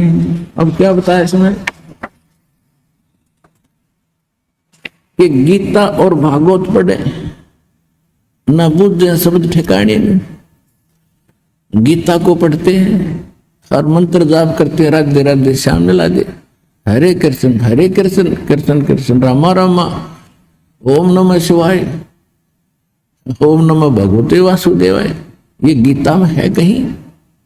वेद पढ़े पर वेद न जाने ये बातें पुराने 18, और पत्थर की पूजा करे ये भूलेगे सिरजनहारा। अब क्या बताते हैं परमात्मा गरीबदास साहिब जी, क्या बताते हैं कि आप परमात्मा को ना प्राप्त करके, सद्भक्ति ना करके, कोई तो विदेश जाता है, दूसरे देश में घनी माया इकट्ठी करूंगा, और कोई कहीं घूम रहा है, कोई कहीं घूम रहा है, वहां पे बिजनेस करूंगा। परमात्मा कहते हैं जो असली धन तुम भूल गए और उस परमपिता से आपका संपर्क हो गया तो घर बैठे विदेश बना देगा, तेरा घर बैठे विदेश बना देगा। क्या कहते हैं, पूरब पश्चिम उत्तर दक्षिण तू फिरदा दाणे दाणे नु, ये सर्व कला सतगुरु साहेब की हरि आए हरि आने नु, ये सर्व कला सतगुरु साहेब की हरि आए हरि आने नु। अपरात्मा सतलोक आश्रम बलवाला के अंदर परमात्मा कबीर परमात्मा की विशेष रजा है। ये दास उसका भेजा हुआ है, एक कुत्ता है, आप सभी को भौंक रहा है, जगा रहा है, आपका धन लूट रहा है, आप गहरी नींद में सोए पड़े हो और सतलोक आश्रम बरवाला जिला हिसार हरियाणा के अंदर वो हीरे मोती लालों की वर्षा हो रही है, उसको ग्रहण करो।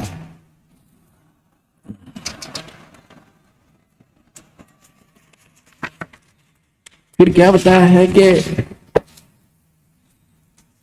शील संतोष विवेक विचारो दूर करो जुल्माने नो, और यह दुनिया दा जीवन जूठा तुम भूल गए मर जाने दे। ये संसार तुम मौत भूल गए, यहां से जाने का समय आपको याद नहीं, और याद है एक फॉर्मेलिटी है, आपके पक्की ना जचरी। और जब तक ये याद नहीं आवेगी, जब तक यह पक्की नहीं जचेगी, तब तक हम केवल एक औपचारिकता करते हैं, बुराइयों से डर नहीं सकते। जब तक हमें पक्का विश्वास ना होगा कि हम सचमुच मृत्यु होगी। अब वो कैसे होता है विश्वास? एक समय एक व्यक्ति एक संत के पास जाता था और उसका शिष्य भी बन गया था, और वो संत पतले दुबले से रहते थे, कोई ज्यादा विशेष जैसे फल रखा है वो कम खाया करते, और दूध होता था। वो शिष्य जाता था, उसको कहता था कि गुरुजी, जैसे कभी कभी जाता था 10-5 दिन महीने में, कि महाराज जी आप तो बहुत पतले दुबले हो, कुछ खाते पीते नहीं। तो महाराज जी कहने लगा, भाई मेरे को मौत दिखाई दी है बेटा, इसलिए मुझे अच्छा ना लगता कि महाराज जी कब मृत्यु होगी, कि कब आपका यहां से जाना होगा, कि भी अभी तो 40 साल रह रहे, 40 वर्ष रहते हैं, फिर क्यों चिंता करते हो, ले तो सब नहीं तो मरना है। तो उसने कई बार ये बातें कह दी, आप साधु संत होकर ऐसे डरते हो, ये तो सभी ने मरना, इससे भी क्या डर। एक दिन क्या हुआ, वो संत कहने लगा कि भाई दिखाइए तेरा हाथ रहे। उसने हाथ देख कर बता दिया कि भाई बेटा तू तो 7 दिन का मेहमान है, 7वें दिन तेरी मृत्यु हो जाएगी बेटा, तो थोड़ा उम्र तेरी तो रहे। कि सचमुच महाराज कहा भाई कथी, ये तो तेरा लेख बताओ है। जब वह उठ लिया, गाड़ी बंद होगी उसकी, घर आ गया, नोट टूट धीरे धीरे कर खाट पर लेट गया, चारपाई पर। घर वाले कहने लगे क्या हो गया, बोल रहे नहीं, बताओ तो क्या हो गया, कि मैं तो 7 दिन का मेहमान हूं। वो कहने लगी कैसे, क्या बात हुई, कि महाराज जी ने बताया है। और वो संत के काफी प्रसिद्धि थी कि वो जो कहते सच्ची होती है। तो सारे घर वाले भी रोन पीटन लाएंगे और रिश्तेदार मिलने के लिए आने लग गए। 7 दिन में सूख का काटा हो गया, ना कि मैं खाया जा, रोटी खा ले कोई ना खाई जाती, मुश्किल से एक टूक खाओ तो लौट जाता, 7वें दिन मरूंगा। अब महात्मा फिर पहुंचे 7वें दिन, जब अंतिम दिन गणे था, आज तो गया बात, कुछ सूख लिया, कति खाना पीना पे छूट गया, वो मेरे लिए होता है। महात्मा जी गए, सब गांव घर वाले भी कहने लगे महाराज बड़ी अच्छी बात होगी, आप भी आ गए, अंतिम समय आपके दर्शन कर लेगा आपका भगत। ये तो बहुत बुरी बुरी, इसके साथ छोटे छोटे बच्चे, अब क्या होगा। गुरुजी आए, लोटा लोटा देखे, अगर बेटा बहुत कमजोर हो गया तू तय। महाराज जी बोले बेटा बहुत कमजोर हो गया कि मैं खाता पीता नहीं जी, कुछ भी ना अच्छा लगता, कुछ भी ना लगता, मन तो सब पराया पराया दिखे, अपना महसूस नहीं हो रहा।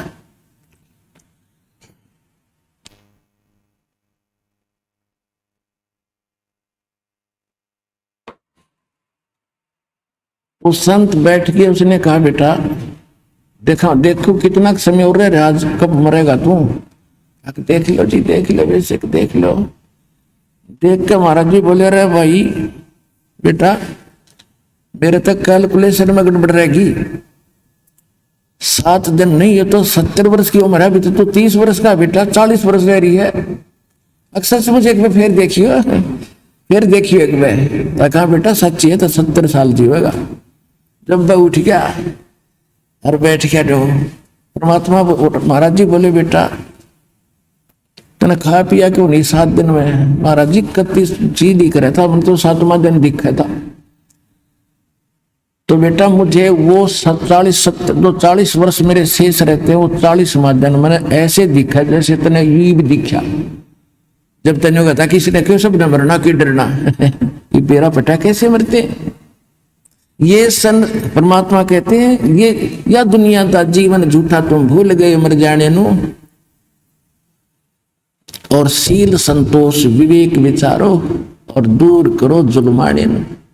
ये जो कहर तोल रहे हो, जुल्म कर रहे हो, चोरी मिलावट रिश्वत खोरी, कहते इस पाप ने दूर करो और नेक नीति से जियो।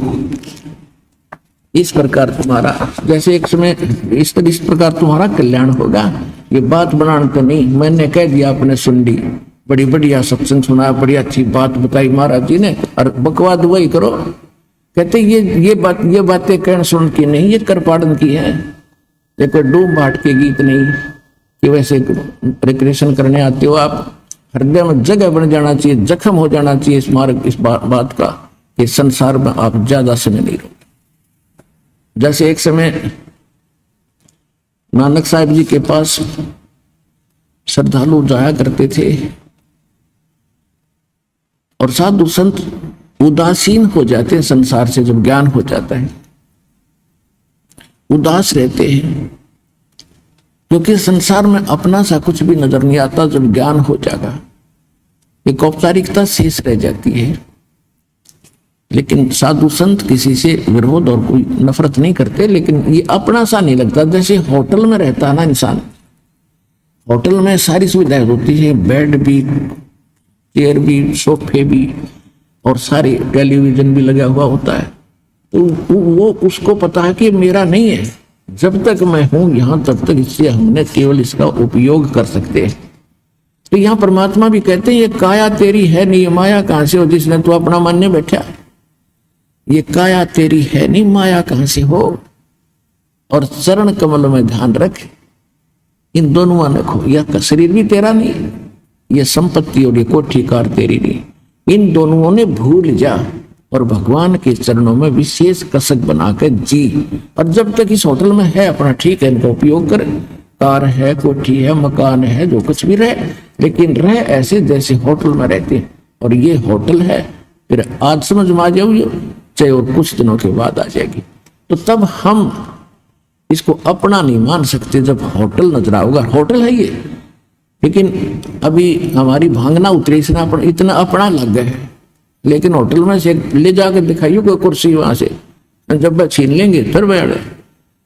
तो इसी प्रकार कहते हैं अगम निगम को खोज ले बुद्धि विवेक विचार, और उदय अस्त का राज मिले तो वे नाम बिगाड़।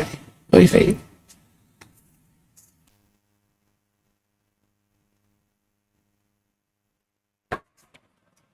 कहते हैं भक्ति बिना क्या होत है, यू भरम रहा संसार। और एक रति कंचन 1 ग्राम सोना स्वर्ण पाया नहीं, वो रावण चलती बार। जाते समय रावण कहते सर सोने की लंका थी वह रावण से रणधीरम, एक पलक में राज विराजी जम के पड़े जदीर। इतना सोना था, सोने के महल बना रहा था, चलते समय 1 ग्राम भी सोना रावण नहीं ले जा सका। तो इस प्रकार नानक जी के पास भक्त जाते थे और पूछा करते थे कि महाराज आप तो उदास से रहते, कुछ एक जाते जो नए नए जाते हैं, और कहते थे महाराज आप तो उदास से रहते हो, मायूस से रहते हो, साधु संत फकीरों को भी क्या दुख होता है। नानक साहब जी कहते हैं ना जाने काल की कर डारे, किस भी ढल जा पास आवे, और जिन आते सरते मौत खुड़क दी, उन्होंने केड़ा हास आवे।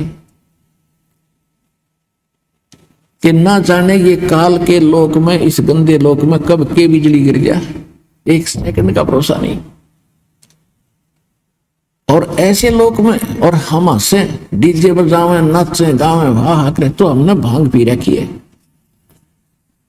एक लड़के का विवाह हो रहा था, अगले दिन बारात जानी थी, उससे पहले दिन सब नाच रहे हैं, डीजे बजा रहे हैं, बहन भी नाच रही, माँ भी, बाप भी। और अगले दिन वो जो बारात जाने लगी, उस लड़के दुल्हे वाली कार टकराएगी एक दूसरी गाड़ी से, टैंकर से। और उसमें क्योंकि दूल्हे के साथ इंपॉर्टेंट पर्सन बैठा, अगर उस परिवार के कोई बहन का बटेऊ था, कोई रिश्तेदार घना निजी था, और वो 8 के 8 मर गए, इंक्लूडिंग वो दूल्हा। करीब अगले दिन पेपर मारा नो, टक्कर मारे, बाल पाड़े, सिर फोड़े, बहन बेटी और सारे। अब चाट ले उस डीजे ने, बजा लो डीजे। तो पुण्यात्माओं, इन बातों को अध्ययन बचाना पड़ेगा। आपने जो भक्ति करना चाहते हो, यदि स्टूडेंट बनना चाहते हो, भक्त बनना चाहते हो, ये बकवाद छोड़नी पड़ेंगी, तब यह भक्ति सफल होगी। ना तो बेसिक बात बनाओ, ठीक है जिसा करोगे वैसा आपने मिल जरूर जाएगा, लेकिन मोक्ष शेष रह जाएगा।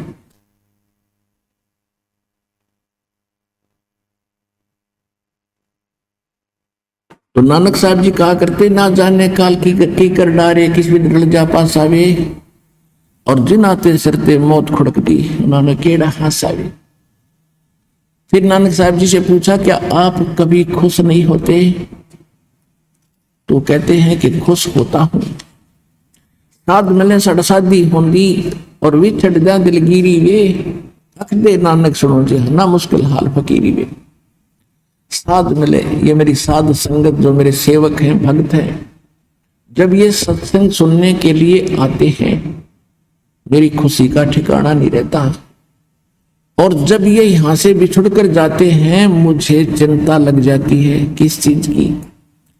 ये मुश्किल से इनको सिरे चढ़ाया है, भगवान के निकट लाया हूं, और मैं एक अकेला इस सच्चे ज्ञान को बताने वाला हूं, और संसार में ना जाने कितने भ्रमित करने वाले ये सिर फरे संत और महंत बैठे। ये भगवान का बगीचा लगा रहा हूं, जब ये यहां से जाते हैं, मुझे चिंता बन जाती है कि ये किसी भ्रमित व्यक्ति से मिलकर कहीं दिशा से ना छोड़ दें, भ्रष्ट ना हो जाए, दिशा से अपने मार्ग से ना विचलित हो जाएं, मुझे यह चिंता लग जाती है। और जब ये यूं के यूं आते हैं और अधिक आते हैं, तो उस समय मेरी खुशी का ठिकाना नहीं रहा कि मेरी फसल में कीड़ा लगा नहीं है। साध मिले सड़ साधी होंदी, विछड़ जा दिलगिरी वे, अख दे नानक सुनो जिहादा, या मुश्किल हाल फकीरी वे। फकीरी माने भक्ति। यह भक्ति जो है इतनी कठिन बना दी नकलियों ने, सैकड़ों प्रकार की बकवाद, ये कर लो वो कर लो, वहां जाडी ने पूज लो, वहां तुलसी पर पत्ते तुलसी ने पूज लो, कि तो मंदिर मस्जिद गुरुद्वारों तक सीमित कर दिए। कहते हैं यह फकीरी भक्ति मुश्किल बना दी इन्होंने। तो जब ये सब भक्त वापस आते हैं, तो मैं फूला नहीं समाता कि भगवान के बच्चे अभी सुरक्षित हैं। और जब ये जाते हैं तो मुझे दुख होता है, क्योंकि यह भक्ति बड़ी कठिन है। इसे एक बार पैर फिसला फिर तो काल के ही जाल में प्राणी रह जाता है।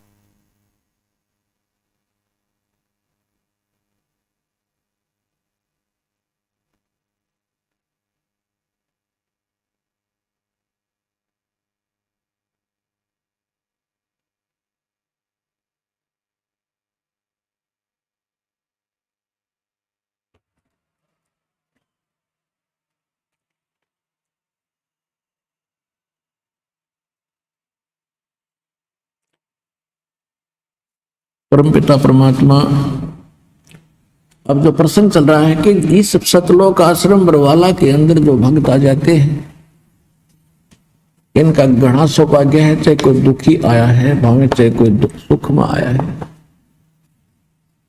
ये दुख उसके लिए फिर एक वरदान सिद्ध होगा, जो दास के इन वचनों को स्वीकार करके और इस पर दृढ़ हो जाएगा। क्योंकि दास का उद्देश्य केवल आपको यहां बुलाना और छू मंत्र करके रोग नाश करना नहीं है कुछ, क्योंकि अब देखम देखा भगत ज्यादा आन लागे, विशेषकर जो दुखी हैं रोगी हैं वो सुन लेते हैं, कोई कह देता वहां जाओ, जाते ठीक हो जाओगे। यहां आते हैं कई भगत तो कहते हैं हमने तो बस यो ठीक कराना है, नाम नूम ना लेना। होता कोई बात हुई यार, सिर में दर्द करना हो हमारे भी, तुम यहाँ पर यहां आने से पहले ये सोचकर आया करो, यदि आपने मोक्ष प्राप्ति करनी है तो आओ, यदि आपने रोगी नाश कराना है तो हॉस्पिटल बहुत बड़े हैं, वहां जाओ। परमात्मा हमारा मूल उद्देश्य है, जो असली सौदा हम करते हैं वो हमारा सौदा मोक्ष प्राप्ति, जन्म मरण का रोग नाश करना है। और जो अन्य संसारिक और शारीरिक कष्ट या मानसिक पीड़ा, ये तो हम रूंगे में देते हैं आपको, रूंगे में। अगर सौदा करोगे तो रूंगा मिलेगा, ना तो मिले नहीं।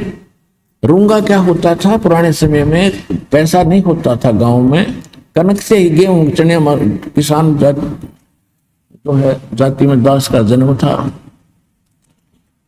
तो हमारी दादी जी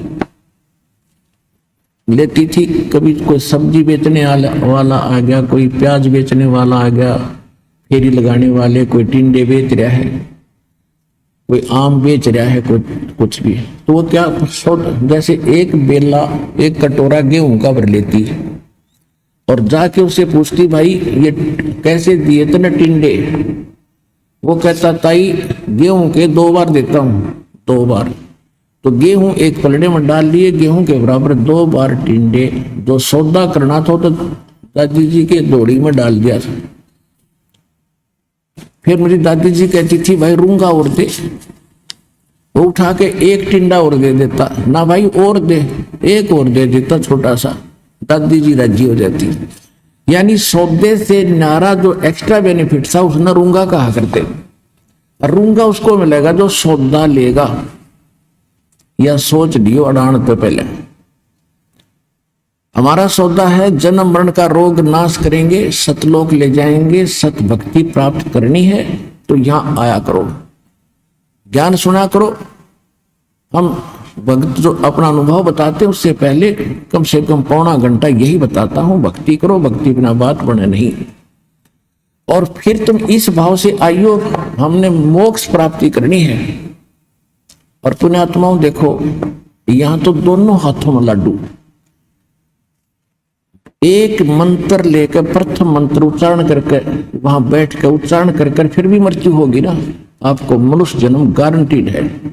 ये भगवान का क्या वचन समझ लेना।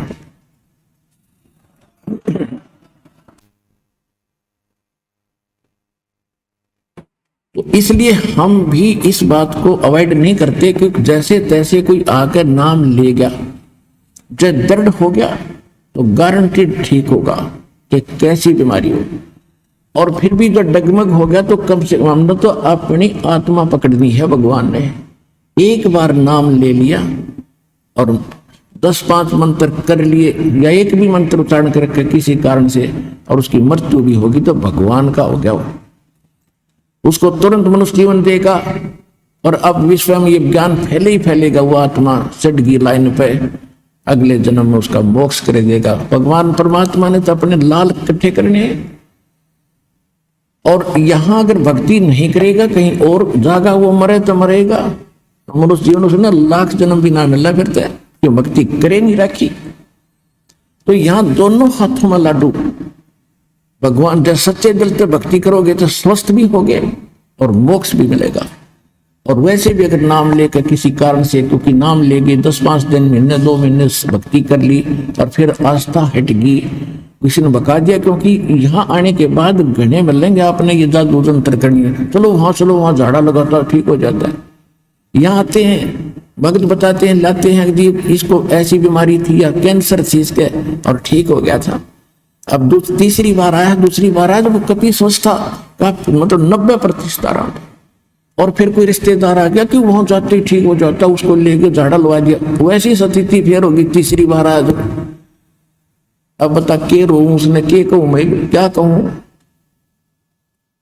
तो तेरा समझाते हैं खुरकाते हैं या मत आना, फिर आगे से अगर ऐसी बकवास करते हो तो भगवान से छोड़कर इतना सारा मिल गया तुम फिर भी चले जाते हो, तुम्हारी अकल कहां, फिर क्या ज्ञान समझा, तो न्यू मार खा जाते हो तुम। अच्छा दूसरी बात यह है,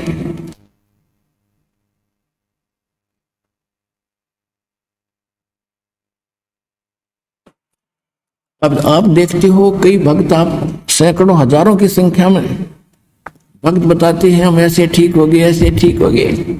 वो क्यों ठीक हो गए? और जो ये कह रहा है मैं 5 बार आ लिया, 1 महीना हो गया, 1 साल आ गया, मुझे लाभ नहीं हुआ, उनको क्यों ना हो रहा? क्या भगवान बदल जाता है उस समय? ये आपकी कमी है। सतगुरु के दरबार में कमी काहे की ना, हंसा मौज ना पावता तेरी चूक चाकरी मा। इस सच्चे दरबार में इम्पॉसिबल वर्ड नहीं है भगवान कबीर साहब की डिक्शनरी में, असंभव शब्द नहीं है। इसके सच्चे दरबार में किसी वस्तु की कमी नहीं है। लेकिन आपको रजा नहीं प्राप्त हो रही तो आपकी कोई सेवा में, कोई क्रियाओं में, कोई आपकी मर्यादा में त्रुटि है, उसको ठीक करो।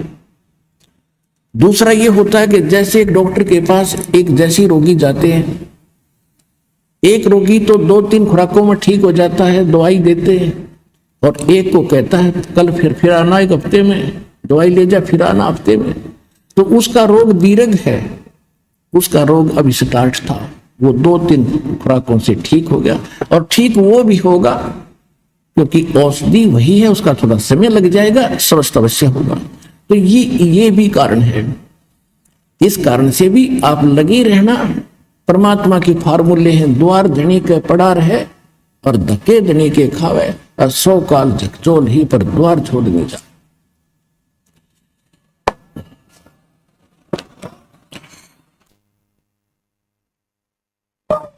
तो इन फार्मूलों को अपनाना पड़ेगा अपने। फिर क्या बताते हैं, धीरे धीरे रे मना, धीरे सब कुछ हो, माली सींचे 100 घड़ा, भाई ऋतु आए फल हो। एक ये फार्मूला है कि धीरे धीरे रे मना, धीरे सब कुछ हो, माली सींचे सैकड़ों घड़े पानी के, और समय आए फल हो। जैसे एक आम का पौधा बीज बोया माली ने, और उसमें जब तक वो पेड़ नहीं बनता उसकी सुरक्षा भी करता है, उसकी सिंचाई भी करता है, सैकड़ों घड़े पानी डालता है, तो वो उस प्रोसेस का मास्टर है। उसको अविश्वास नहीं होता, उसको पक्का दृढ़ विश्वास है कि इससे यू आम पेड़ बनेगा, और जब ये पेड़ बन गया तो इतने फल देगा, लदपद हो जाएगा। इसी प्रकार आपका यो भक्ति रूपी, सत भक्ति रूपी, यथार्थ भक्ति रूपी पौधा आम का बीज ईब बुया है। आप जब से यहाँ आए, अब इसकी सुरक्षा और आप इसकी संभाल करो, सिंचाई करो, सेवन करो, मर्यादा में रहो, बाढ़ बनाओ, इसकी रक्षा करो और भक्ति करते ही रहो। एक बार इसने थोड़ा सा समय दो, उबरन दो आपकी भक्ति, और बनन दो इसको भक्ति का पेड़, फिर देखना फल लदपद हो जाओगे, आप भी खा लोगे, रिश्तेदारों को भी पहुंचा दोगे, तो भी ना खत्म हो, इतना सुख देगा। फिर तीसरा फार्मूला ये है, जैसे आपको बहुत बार बताया है कि भगत भी आपस में बताते हैं। एक बहन आया करती थी, सन 2005 से उसने नाम ले रखा था, संतान नहीं थी, और लगभग 15 वर्ष शादी में भी हो गए थे, लेकिन उसको ज्ञान गुण से कति समझ में आ गया था इस बात का कि अगर होगा तो कदे सुनाई यही होगी, ना हो नहीं संसार। तो उसको बार बार कहा जाता बेटी विश्वास रख। कहते हैं कभू तो दीन दयाल का भनक पड़ेगी कान, तो वह अभी दर्द रही है। तो इकट्ठी 2 लड़की दी इसको, 2 लड़की बालक 40 साल की उम्र में। अब 1.5 साल के बाद अब फिर इकट्ठे 2 लड़के और हो रहे हैं उसके, वह कभी इंटरव्यू फिर देगी, आई हुई थी लेकर के। अब 2 लड़के फिर दे दिए। मगर बेटी हाथ जुड़वा देगा तेरे संतान की, तो बस करना पड़ेगा। तो इस तरह की डिमांड रखते हैं तो आशा लेते हैं, तो उन्हें दर्द भी होना पड़ेगा और ये फार्मूले अपनाने पड़ेंगे। फिर देखियो क्यों करना हो जाए। एक भगत आपको बता रहा था इंटरव्यू में, पता नहीं कहाँ भक्ति करते थे, 2 लड़के थे, कैप्टन था, एक और अच्छा लड़का था, दोनों की मृत्यु होगी, कई की लाख रुपये लग गए बीमार होकर के।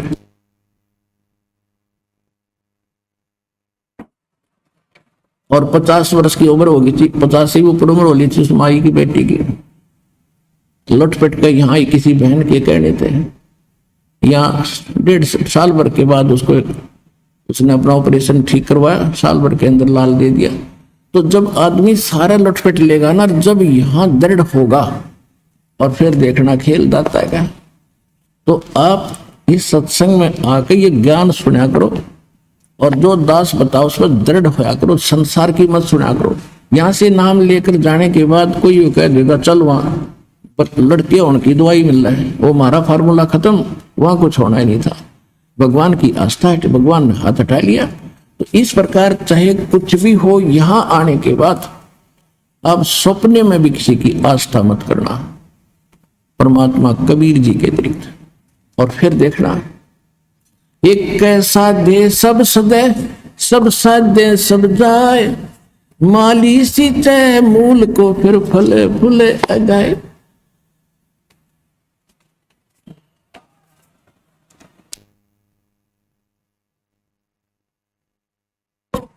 तो एक ये फार्मूला है कि राम नाम रटते रहो जब तक घट में प्राण, और कभू तो दीन दयाल के भनक पड़ेगी कान। मतलब इस श्रद्धा से आप यहाँ आओ। और फिर दूसरा ये उद्देश्य रखो कि मान लीजिए किसी भी कारण से त्रुटि तो हमारी ये रहेगी और परमात्मा वो स्वस्थ ना हो सके और मर गया, मृत्यु भी होगी, तो मनुष्य जीवन मिलेगा। मनुष्य जीवन का मिलना कोई बालकों का खेल है। ये तो असंख्य जन्म हो गए, मृत्यु असंख्य जन्म, और ये तो होगी आज ना तो कल होगी। जैसे आज कोई मृत्यु को प्राप्त हो रहा है 50 साल की उम्र, अब उसको बड़ा बुरा लग रहा है, तो क्या सोच रहा है कि और 10 वर्ष जी जाता, और जो शेष बचे हैं वो कौन से सदा रहेंगे, 10 साल बाद से उनकी टिकट कट लेगी, यहां कोई रह नहीं सकता। कबीर साहब क्या कहते हैं,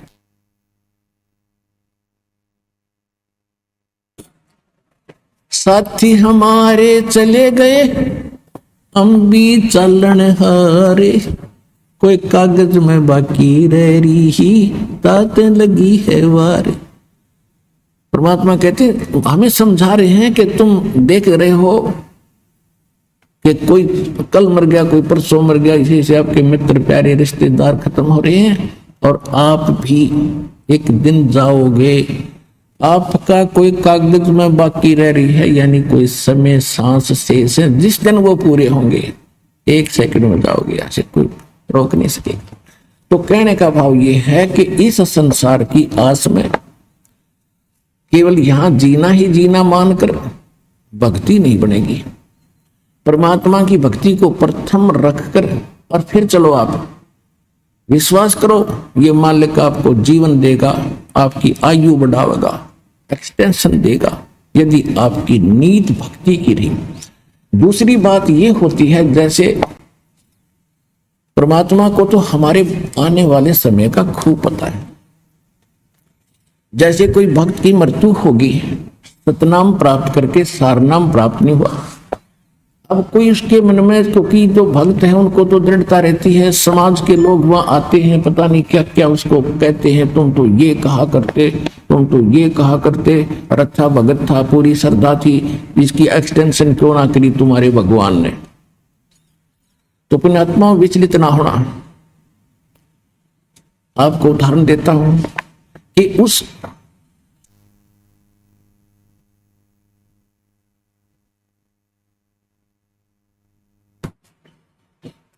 उस भगत के कुछ आगे चल के ऐसे कुसंस्कार होते हैं कि सार नाम प्राप्त करके भी उसमें कोई दिक्कत आ जानी थी, और उसमें फिर ये नहीं सफल हो सका था, तो इसलिए उसको उसी समय परमात्मा ने अपनी कृपा से ही उसका अंत करके दोबारा जीवन देते हैं और फिर नए सिरे से उसको पार करते हैं। अब तो ये भक्ति युग शुरू हो गया, हजारों वर्ष ये चलेगा। अब तो कोई धोखा है नहीं, मोक्ष नहीं, मृत्यु होगी तुरंत मनुष्य जीवन 10वें महीने आ लेगा। यहां पर 10वें महीने वो आत्मा यहां आ लेगी किसी बहन बेटी के गोदी में, माई के गोदी में, और गर्भ से भक्ति शुरू हो जाएगी उसकी। दास के पास उदाहरण है, ऐसे ऐसे भक्त, क्योंकि दास ने 20 वर्ष हो गए लगभग इस उपदेश देने की आदेश प्राप्त हुआ, उस समय से देख रहा है कि कुछ ऐसे भक्त सार नाम प्राप्त करके भी बिगड़ गए और छोड़ गए यहां से, और नकलियां गज्जा फंसे। तो वो कुमार्ग था। तो इससे पहले अगर वो पहले मर जाते वो अच्छा था इस नाशकरण पे भक्ति का। तो परमात्मा अपने भक्त हंस के लिए जो ऑपरेशन आवश्यक होगा वो अवश्य करेगा। जैसे किसी को रोग है और उसकी टांग कटनी है, और टांग ना कटी तो उसकी जीवन नाश होना है, तो डॉक्टर सलाह देगा कि टांग काटनी पड़ेगी जो जीवन रक्षा चाहता है। तो बुद्धिमान होगा तो यूं कहेगा जी जीवन रक्षा कर दो, टांग में से कट जाए। तो इसी प्रकार परमात्मा के ऑपरेशन में आपको ऑब्जेक्शन नहीं होना चाहिए। जो परमात्मा करता सही करता, ये विश्वास रखे कि मालिक गलत नहीं कर सकता जो इसकी शरण में आ गई।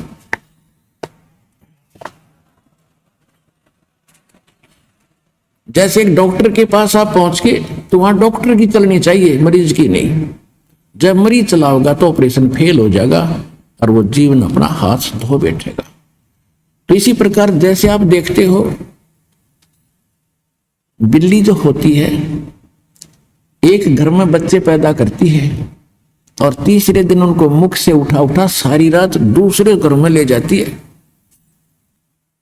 क्यों ले जाती है? कि उसको पता है कि कहीं यहाँ कुत्ते कातों को पता ना लग जाए, तेरे बच्चों का यहाँ पता लगा तो दूसरे में रखाऊंगी। और जब वो उठाकर चलती है उन बच्चों को अपने मुख से पकड़ती है। कितने पैने दांतरे होते हैं, दांत होते हैं बिल्ली के, और वो बच्चों को बीच से पकड़कर चलती है। वो बच्चे चू भी नहीं करते। क्यों नहीं करते? क्योंकि हम उनको दर्द होता है, उनको मालूम है हमारी माँ पकड़ रही है और इसी से दर्द हो रहा है हमारे को। ये कोई विशेष खास बात है, हमें कोई खतरा है, उससे बचाने के लिए ले जा रही है। तो वो पशु भी इतना महसूस करते हैं, वो भी हाय हाय ना करते और चुपचाप बेचारे नो हो जाते, नो सुकड़ जाते हैं। वो पकड़ के ले जाती है और बिल्कुल नहीं बोलते। उनको मालूम है जब शोर कर दिया तो कुछ पहचान ले, कुत्ता आ जाएगा, हमें खा जाएगा। तो चुपचाप उस दर्द को सहन करके सुरक्षित हो जाते हैं। इसी प्रकार समझ लेना, परमात्मा थोड़ी बहुत यहाँ आकर भी आपको कोई पीड़ा है तो आपके हित में है, आप उसमें बिरडाना नहीं। कई तनों को मैं 4 बार आ लिया जी, अरे 4 बार में गला टूट गया, सारी उम्र आना तेने तो यहाँ पर। अगर 4 अपन में थक लिया तो इसी तरह को लाभ होगा, फिर फायदा क्या होगा इसका? तो पुण्यात्मा इनको याद रखना है। कहते राज्य क्रमता राम की रजा धरे सो शीस, दास करीब दर्श परस दिन बैठे जगदीश। इस परमात्मा की रजा में रहना और देखना, फिर ठाठ आपके 101 पीढ़ी का कल्याण होगा, या कोई डूम भाट के गीत नहीं।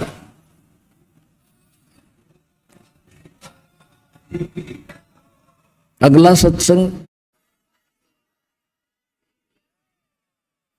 अब आपको कुछ भक्तों के अनुभव सुनाएंगे, ध्यान से सुनना।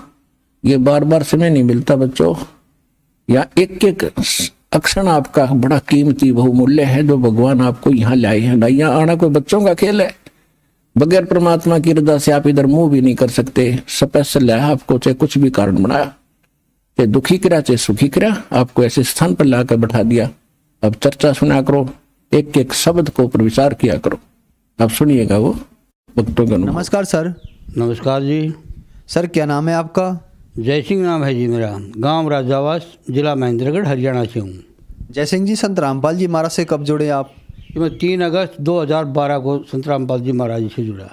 संत रामपाल जी महाराज से जुड़ने से पहले क्या आप कोई भक्ति साधना भी करते थे? जी हाँ, मैं इससे पहले राम रहीम से मैंने 1990 में दीक्षा ली थी, तो 2012 तक चली, लेकिन मुझे उससे कोई लाभ नहीं था।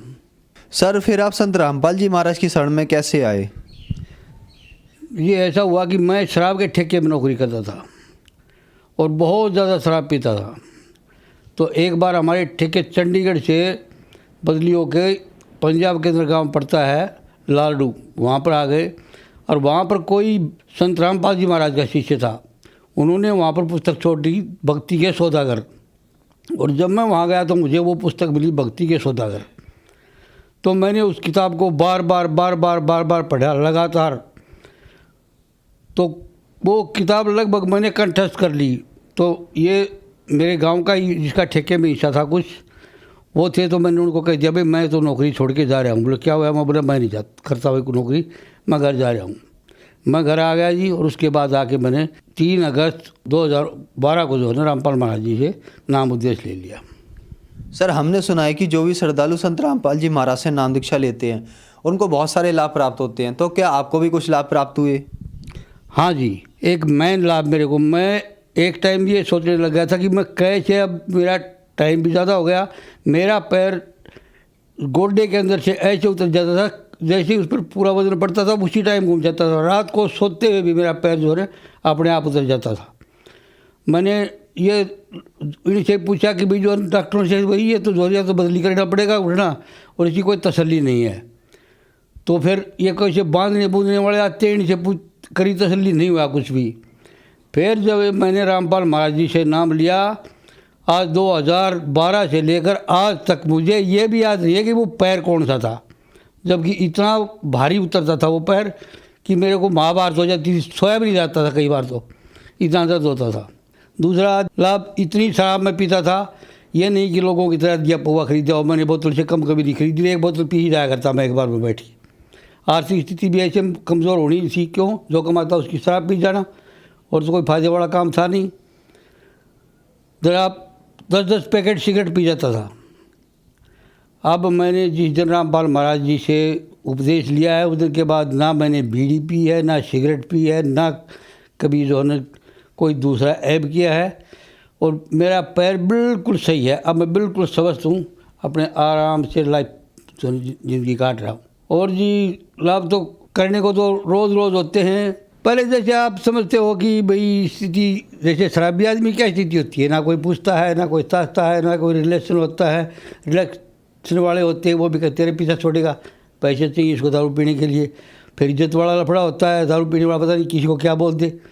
और अब बड़े प्रेम से जहाँ भी जाते हैं, बड़े प्रेम से लोग बैठते हैं, आओ भगत होती है, और जो है बताते हैं लोग भाई बहुत समझदार है, भगत आदमी है, और जो है अपनी भक्ति में लीन रहता है, किसी से कोई दूसरे प्रकार का कोई भी बात नहीं रखता। सर संत रामपाल जी महाराज से नाम दीक्षा लेने के बाद आपको बहुत सारे लाभ प्राप्त हुए। कुछ लोग ये कहते हैं कि संत रामपाल जी महाराज ब्रह्मा विष्णु महेश की भक्ति छुड़वाते हैं या देवी देवताओं की भक्ति छुड़वाते हैं, इन बातों के पीछे क्या सच्चाई है? जी नहीं, रामपाल महाराज जी भक्ति छुड़वाते नहीं, भक्ति विधि बताते हैं कि ये ऐसे नहीं, इस तरह भक्ति करो। जैसे हम भक्ति करते हैं वो तो बगैर उसके कायदे के नहीं है। हम अपने सदग्रंथों में देखो भक्ति कैसे करनी चाहिए, हमें बताते हैं कि कौन से भगवान का कौन सा नाम है। रामपाल जी महाराज सही नाम बताते हैं कि इनके मंत्र ये हैं। हम तो बगैर मंत्रों के प्रसाद बांट के पीछा छुड़वा लेते हैं, ये कोई भक्ति नहीं है। रामपाल महाराज जी सही भक्ति विधि बताते हैं, ब्रह्मा विष्णु महेश की भक्ति छुड़वाते नहीं हैं। सर संत रामपाल जी महाराज ने आपकी उजड़ी ज़िंदगी बसाई, तो जो दर्शक आज आपको देख रहे हैं आप उन्हें क्या कहना चाहेंगे? मैं जितने दर्शक भाई बहन जितना भी इस इंटरव्यू को देख रहे हैं, मैं उनसे ये कहूँगा, अपनी ज़िंदगी अगर बनानी है, आगे के लिए रास्ता ढूंढना है। अब किसी गांव में जाते हैं तो वहाँ जाने के लिए भी पूछते हैं कि कोई रिश्तेदार है वहाँ, लेकिन हमें जहाँ जाना है वहाँ के बारे में तो किसी को पता नहीं है। उसका रास्ता पूछने के लिए आप रामपाल महाराज की शरण में आइए और अपनी ज़िंदगी को सफल बनाइए। सर संत रामपाल जी महाराज की शरण में कैसे आ सकते हैं? ये रामपाल जी महाराज के आजकल बहुत से चैनलों पर ये सत्संग आते हैं, उसके नीचे एक लाइन आती है, उसमें जो है ना कॉन्टैक्ट नंबर होते हैं, उस पर आप फ़ोन मिलाइए, वो आपको आपके नज़दीकी जो है जहाँ भी नामदान होगा वहाँ का पता बता देंगे, वहाँ से उपदेश लीजिए और अपना जीवन सफल बनाइए। धन्यवाद सर। सर